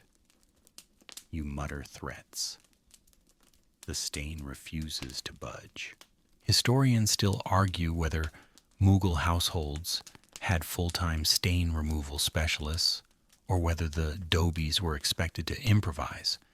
Some evidence suggests that specific herbs were passed down like sacred knowledge, different regions swearing by different root seeds and bizarre rituals. You've now entered that tradition elbow deep in sour tamarind and humility. Suddenly a young apprentice shrieks. She's holding a pale silk robe with a massive crimson blot at the center. Everyone rushes over. There's a beat of silence. And then pomegranate. Collective sigh of relief. Better pomegranate than blood. But still, how do you get it out? Sita Auntie steps in. Warm goat's milk, no heat, dab with linen. Pray to the laundry gods. You don't ask if she's serious. At this point, everything sounds plausible. You try her method minus the prayer, plus a bit of desperation. The silk lightens slightly. It won't be perfect, but maybe no one will notice. That's the game with stains, not eliminating, but disguising, reframing, making them look intentional, or at least insignificant. Some clients are forgiving, others less so. Like the man who once returned a turban because it smelled too thoughtful, whatever that means. Or the matron who insisted a single curry droplet was an insult to her lineage. You glance at a scarf currently undergoing triage. The blotch on the edge is oddly shaped like a fingerprint. Maybe it is. Maybe it's a reminder of a secret meeting or a clumsy goodbye. Mira leans over. We should just start stitching oops into the corners. Not a bad idea. You're wiping down another stubborn spot when Ravi tosses a pair of trousers onto the pile. Don't bother. That stain's older than the emperor. You inspect it. He might be right. Still you try. Because in this business you always try. Even when the stain wins. Even when it laughs in turmeric tones. Even when your hands are raw from lemon juice and shame. You dab, soak, rinse, and press. Some marks fade, some don't. But each one tells a story.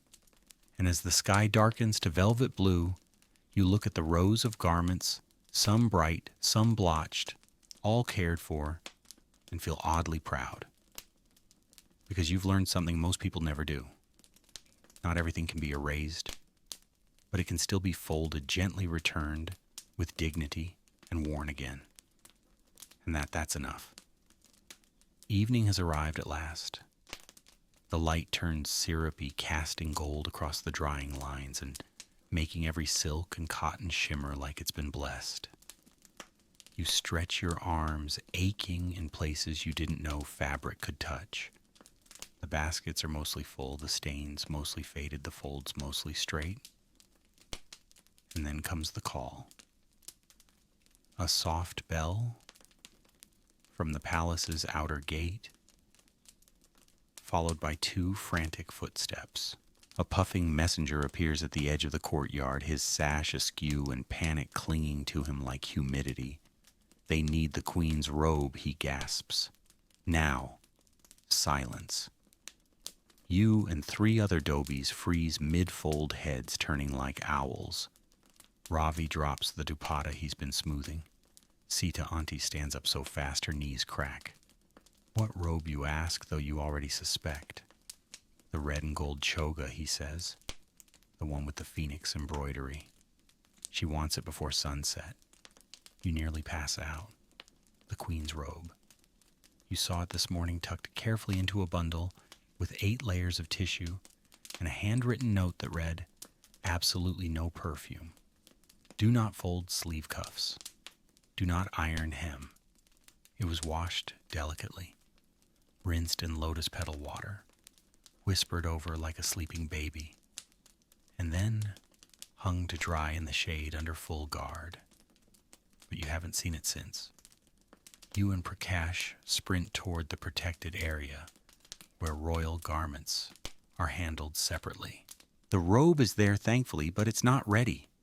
It's air-dried, yes, but not yet rewrapped, not inspected, not folded into the formal bundle with ribbon and wax seal. This isn't just a robe, it's a royal deadline with embroidery. We've got 15 minutes, Sita says, appearing behind you with the efficiency of a ghost general. Everyone falls into place. Mira grabs the linen cloth. Prakash checks for lint, holding the fabric up to the light like a jeweler. You're handed the brush, soft bristle tipped with cotton, and gently sweep the embroidered phoenix from beak to tail, making sure no grain of dust clings to its imperial plumage. This garment isn't just clothing, it's diplomacy, symbol, iconography in thread. Historians still argue whether royal robes like this were designed more for ceremony or actual wear. What's certain is that every detail mattered, from thread count to fragrance to the angle at which it was folded. You lay the robe on the prepared muslin sheet, fold the sleeves inward, not too tightly, and place a small sprig of jasmine in the collar, not for scent, but for tradition. The wax seal is pressed with a copper ring, the symbol of the laundry caste stamped right into it. It's a mark of trust. The messenger takes the bundle with both hands and disappears as quickly as he came. Everyone exhales. Ravi collapses dramatically on a pile of old towels. We've survived another royal crisis. You nearly folded the phoenix inside out, Mira says, not looking up. I like to keep the drama alive. You walk back to the main courtyard with a strange combination of exhaustion and exhilaration humming through your spine. That robe wasn't just fabric. It was pressure, history, the weight of being seen. And that pressure, it trickles downward, because you soon hear footsteps again, this time slower, steadier. Another delivery arrives, this one from a noblewoman's maid holding a small silk scarf and a message. The threads on the hem are loose. The lady is displeased. You inspect it. 2 stitches have come undone, barely visible. But this is the Mughal world where appearances must not fray. Ravi squints at it. Want me to chew some gum and stick it together? You ignore him. Sita Auntie retrieves a needle and a loop of golden thread from a clay jar. Re-stitch. Invisible. 10 minutes. And so you do needle threading through silk like a whisper, trying to match not only the original design but the original tension. If you pull too tight, the hem puckers. Too loose, and the thread sags. It's like repairing a poem in a language you don't quite speak. And still more minor panics trickle in. A merchant's wife says her handkerchief was returned folded in a masculine style. A courtier claims the creases on his robe lean left, not right. A tutor believes his robe smells too philosophical, whatever that means. Each complaint comes with the gravity of a legal proceeding, and yet no one panics. Not anymore. Because by this point in the day, you understand something most people don't. Laundry, especially in the Mughal world, is not just about cleanliness. It's about symbolic restoration. Clothes are power. Presentation is survival. Every crease, every stitch, every faint hint of clove oil, it all speaks. You glance at your hands, red from soapless scrub, nicked from thread, still tingling from iron burns, and realize you've become a kind of silent tailor of dignity. You don't design the clothes, you don't wear them, but you shape how they arrive, how they're seen, how they're remembered. The queen's robe flawless, the noblewoman's hem reinforced, the phoenix still flying, and now the stars begin to emerge. Soft, slow, gentle, like jasmine blooming in the dark. You return to the courtyard one final time where the remaining bundles rest, like loyal sentinels, creased, perfumed, and ready to go. You're almost done. But the night still holds a few surprises. As night rolls in over the Mughal rooftops, soft and slow like silk settling on skin, you might think the day is finished, that everything has been washed, folded, pressed, and tucked neatly away. But Laundry Day has one more ritual, a quiet, almost sacred practice passed down through generations. It's sun bleaching by moonlight. Yes, you heard that right. Because in certain households, especially among older, more superstitious clients, white garments must be laid out beneath the open sky, not just under the sun, but under the stars. Something about the purity of moonlight, they believe, reminds the cloth how to behave. You raise an eyebrow when Sita Auntie tells you. It sounds like wishful thinking, you say. She doesn't look up from her basket. It is. But sometimes wishful thinking works better than tamarind paste. So just before full darkness, you help set out a series of delicate whites, underskirts, veils, baby wraps across woven reed mats on the highest, driest corner of the yard. This is where you learn about the art of bleaching without bleach. Earlier in the day, you'd seen garments splayed out in full sun, soaked in water, and rubbed with crushed conch shell powder, a time-tested technique to brighten whites. It's not about scrubbing the color out, but about inviting light to do the work. And it works sometimes brilliantly.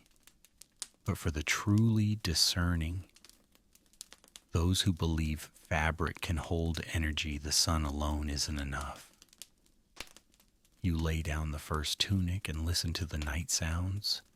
A distant dog, bark the faint clink of bangles, the humming from Ravi as he packs the last delivery bundles like he's performing for an invisible audience.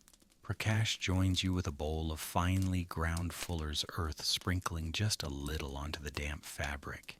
It draws out hidden oils, he says, and makes the whites whiter when the morning dew settles. Also keeps away bugs. Always useful. Across the courtyard, Mira is arranging thin muslin sheets over the garments, not to hide them, but to filter the starlight. She says it helps the cloth dry slower without stiffening and lets the moon speak to the fibers. You're about to laugh, but then you remember everything today has been part science, part magic. Who are you to argue? You sit back for a moment and watch the clothes breathe in the night air. It's a strange kind of peace. And just as your shoulders begin to relax, someone gasps behind you. My dupatta is missing. It's the merchant's daughter. She's breathless and dramatic as always. I knew it, she says, scanning the baskets. The yellow one with the silver edge. You know the one from Surat. You suppress a groan. That's not helpful. You've seen at least 3 yellow dupattas today, and 2 of them had silver edges. One even had tassels. People keep buying the same styles, and then act surprised when the world turns into a fashion maze. Ravi appears behind her like a summoned spirit. Describe the tassels. What were they, flirty tassels or regal tassels? She blinks. Is there a difference? He nods gravely. Regal tassels don't shimmy. You excuse yourself before you burst out laughing. You find the dupatta 15 minutes later folded into the wrong household pile, no doubt by a well-meaning apprentice with the pattern recognition skills of a tired goat. You hand it back to the girl, who sniffs dramatically and walks off without a thank you. Another happy customer, you mutter. Prakash tosses you a roasted chickpea from a paper cone. The night's still young. And it is. Even after all the bundling and bleaching and burn marks, shaped like mangoes, there are still tasks to complete. You gather the dried whites, those that have had their moon bath and begin shaking out the fuller's earth. The garments feel lighter somehow, calmer. Maybe it's the ritual, maybe it's you. As you fold the final piece, a baby's undershirt impossibly small and soft, you notice a faint stitched symbol on the sleeve, a tiny elephant done in faded thread. You hold it up, feel the frayed edge.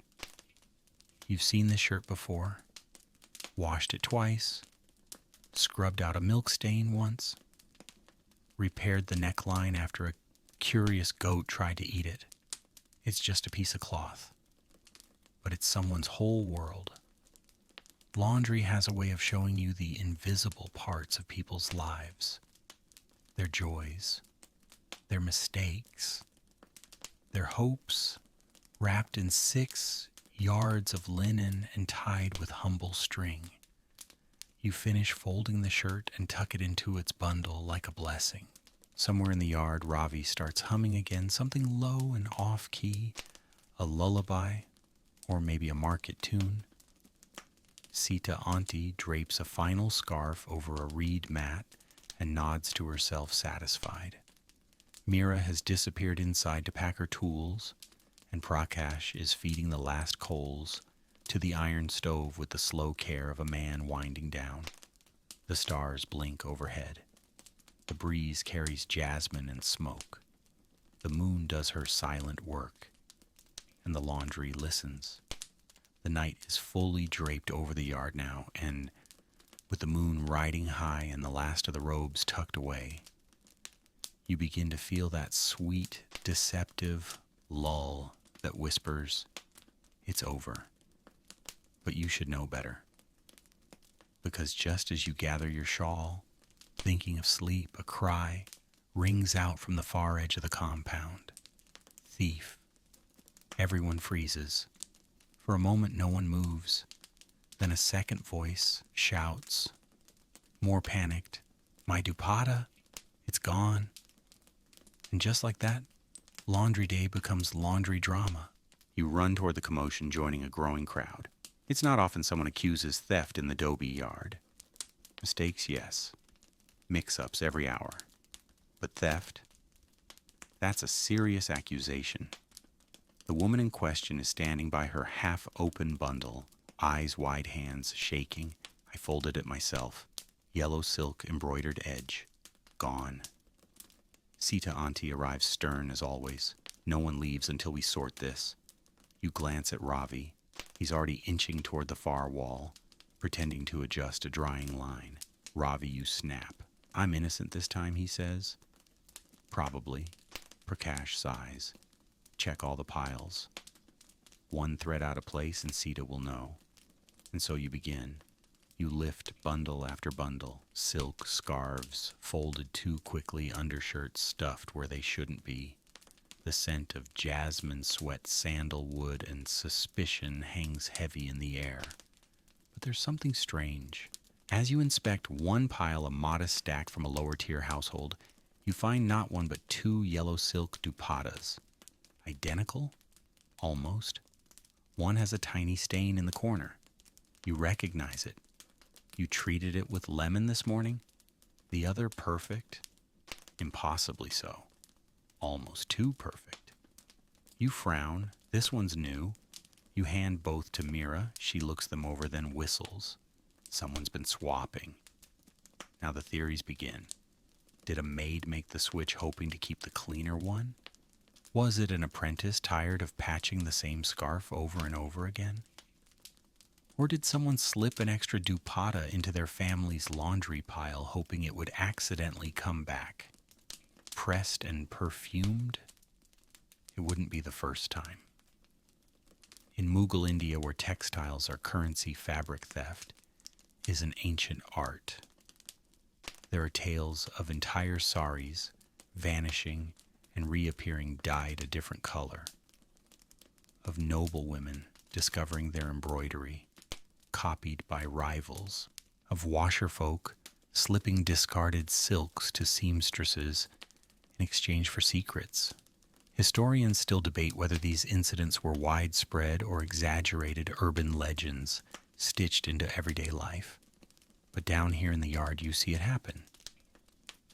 And yet, as Sita Auntie inspects the dupatas, she does something surprising.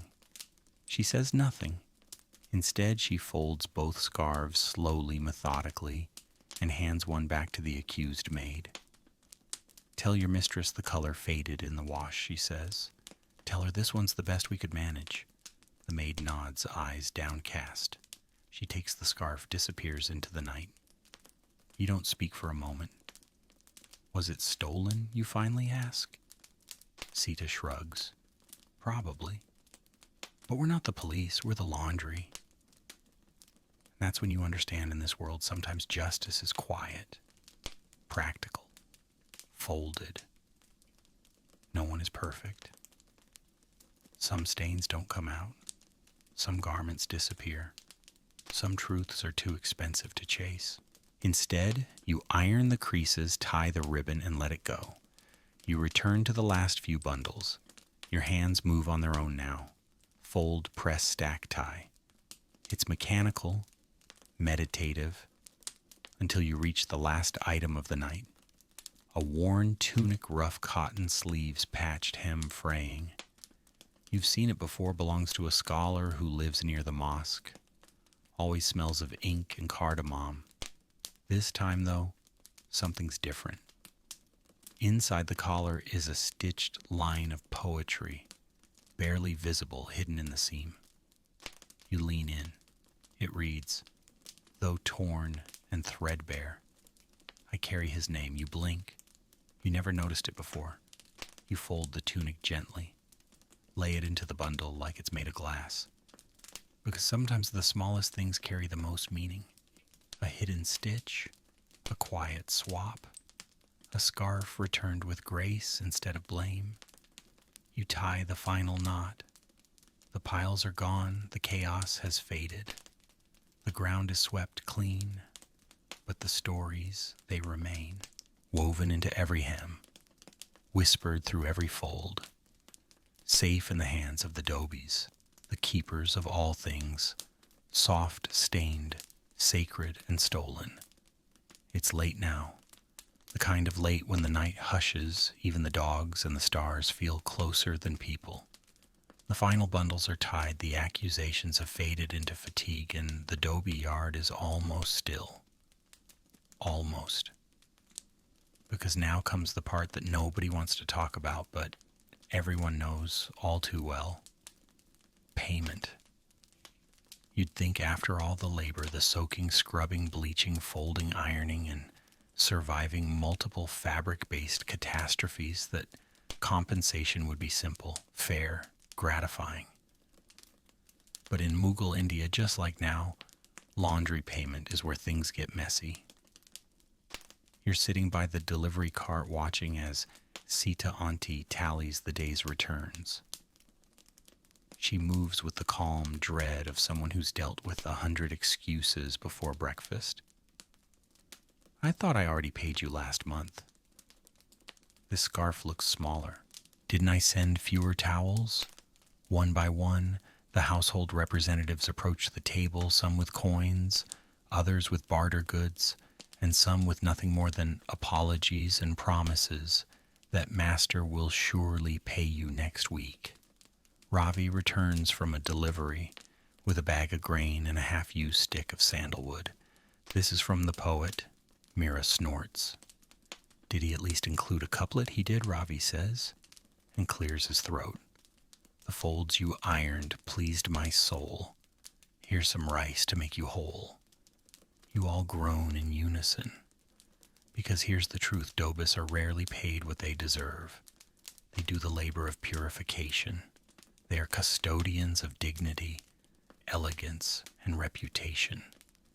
And yet too often they are treated as background characters in someone else's embroidered drama. Tonight is no different. A minor noble's servant arrives and begins arguing over 3 missing coins. Claims the ironing was substandard. Says his master noticed a crease running the wrong way across his robe's hem and has been emotionally disturbed ever since. Sita Auntie lets him finish, then taps a worn cloth book beside her.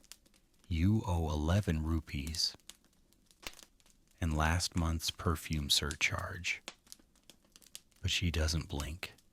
Come back with the full amount, or come back with your master. The servant leaves grumbling. You're impressed? What if he doesn't come back? She shrugs. Then his next delivery will get very, very wrinkled. Ah, the Dobie's only real weapon laundry vengeance. Wrinkle what should be pressed, delay what should be quick, add just a touch too much neem. Not enough to be called sabotage, of course. Just enough to nudge the universe. Historians still argue whether Dobie communities maintained organized retaliation methods, or if these acts were individual flair. What's known is that records from the Mughal period include letters of complaint about cloth returned with intentional offense, an incredibly poetic way to describe passive-aggressive pleading. Of course, it's not always war. Some clients are generous. A merchant's wife sends silver coins and a pouch of cardamom seeds. A subtle nod of thanks for removing what had clearly been a curry-based disaster. A retired court singer sends folded clothes wrapped in silk ribbon with a small sachet of vetiver root for good luck. Then there are those who pay in whispers. Add an extra rinse next time one maid says, slipping you a coin behind her master's back. He won't say it, but he notices. You pocket the coin moved more by the gesture than the amount. Because sometimes respect is the real currency. Still, the tally is unbalanced. By the end of the hour, the account's ledger shows 8 partial payments, 3 underpayments, 2 outright refusals, and 1 promise scribbled on the back of a temple pamphlet. Don't worry, Prakash says, eyeing the page. We'll make it up next week. How someone will have a stain emergency. They always do. And he's right. People come running when their outer image is threatened. Suddenly they remember who bleaches their socks and perfumes their social lives. Suddenly payment arrives in full with interest. The final bundle of the evening sits untouched, wrapped in a pale linen shroud, unclaimed. No one knows who it belongs to. You pick it up, untie the knot, and recognize a faded tunic with a tear near the shoulder. Ravi squints at it. That's the widow's. She must have forgotten.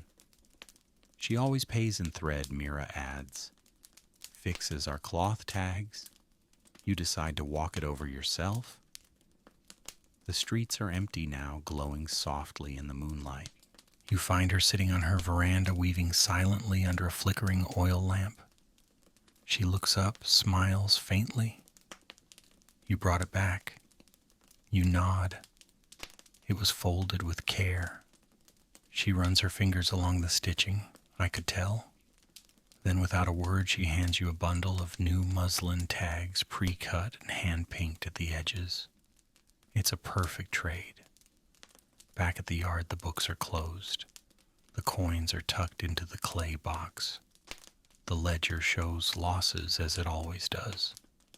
But no one complains, because the real payment comes not in coins but in trust, in robes returned with honor, in tunics stitched quietly at night, in knowing that someone noticed your effort, even if only in the fold of a cuff or the brightness of a hem. And as you lay down your tools, watching the moon cast silver across the last line of drying whites, you realize there's value in what doesn't always show, in the work behind the work, in the hands behind the elegance, in the people who press dignity into wrinkled lives and ask for nothing but enough to do it again tomorrow. The final baskets are gone. The coals in the iron pans have long since cooled. The scent of rosewater and sandalwood lingers in the air, but now it's faint like a memory that knows it's overstayed its welcome. You stretch your back, your muscles aching with the bone-deep satisfaction that only comes after a day of honest, back-breaking, often thankless work. It's time for the final inspection. Not from a royal auditor, not from a fussy nobleman, but from the most terrifying figure of them all, someone's mother-in-law. You laugh when Prakash tells you this, but he's dead serious. They know every pleat, every crease. One missed stitch, and your whole family gets side-eyed for a week. And so, with the bundles packed and stacked for delivery, the Dobie crew begins the last meticulous ritual, the internal inspection. Each parcel is opened once more, each garment unfolded, carefully checked under the lamplight, then refolded precisely as it was before. Sita Auntie leads the charge, her eyes missing nothing. You watch her tilt a turban to the side, sniff its fold, then re-iron one small section that apparently dared to wrinkle. No one argues. This isn't paranoia, it's self-preservation. Because in Mughal India, garments aren't just for wearing, they're proof of status, of discipline, of cleanliness. If a dupatta comes back with one unintended crease, it's not seen as a laundry error, it's interpreted as laziness or worse, as an insult. You check a child's tunic, soft muslin, short-sleeved, with an embroidered peacock feather on the hem. You smooth it once more, even though it was perfect an hour ago. Why? Because someone will notice if you don't. Mira's nearby repacking a merchant's pile of work robes. He doesn't care, she mutters. But his wife? She checks every button loop. Ravi is tasked with wrapping a noblewoman's nightgown made of transparent Kashmiri cotton, finer than most people's dreams. He's sweating. I'm holding a cloud with a label. You chuckle, but you understand the pressure. At the edge of the courtyard, the delivery system takes shape, bundles arranged by neighborhood, by distance, by temperament of the recipient. Some are marked for hand delivery, some for mule cart, and a select few, mostly royal, will go out with drummers and couriers, flanked by perfumed runners who double as unofficial status announcements. You watch one such bundle being loaded a massive silk package bearing the royal seal. It will be hand-carried by a man in full white uniform with strict orders to keep it from touching anything that is not, in the words of the Queen's chambermaid, polished, perfumed, and perfectly still. No pressure, you mutter. As the bundles disappear into the night one by one, the courtyard begins to empty. The shadows grow softer. The chatter dies down. And now, finally, the Dobies turn inward. You watch as Prakash unrolls his personal bundle. 2 tunics, a threadbare towel, 1 spare dhoti. He smooths them, carefully folding them with the same care he gave to the emperor's scarves. Because even when you wash the world's clothes, you still need something of your own. You do the same. Your garments are simpler, humbler, but they smell clean. The folds are soft. You run your fingers over a patched hem and think, this is enough. Then comes a quiet ritual you hadn't seen before. Sita Auntie pulls out a small wooden box painted chipped well-loved and opens it. Inside is a bundle of old laundry tokens, most faded, some split in half. She lays them out gently one by one and begins to count. What are those, you ask? Clothes that never came back, she says. You blink. From clients, no. From life. It takes you a moment to understand. Each token represents a memory, a person, a moment, a piece of cloth once washed, never returned, a widow's final shawl, a child's last tunic, A wedding sorry for a marriage that never happened? These are not mistakes, she says softly.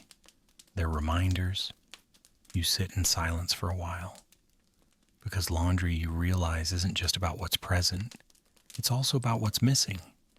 The lost, the forgotten, the unreturned. And still the work goes on. The final inspection complete, the last of the bundles gone. The adobe yard begins its transformation. Cloths are gathered, buckets stacked, stones scrubbed clean. The soapless pastes and ash mixtures are covered, protected from dew. You help Ravi fold the mats.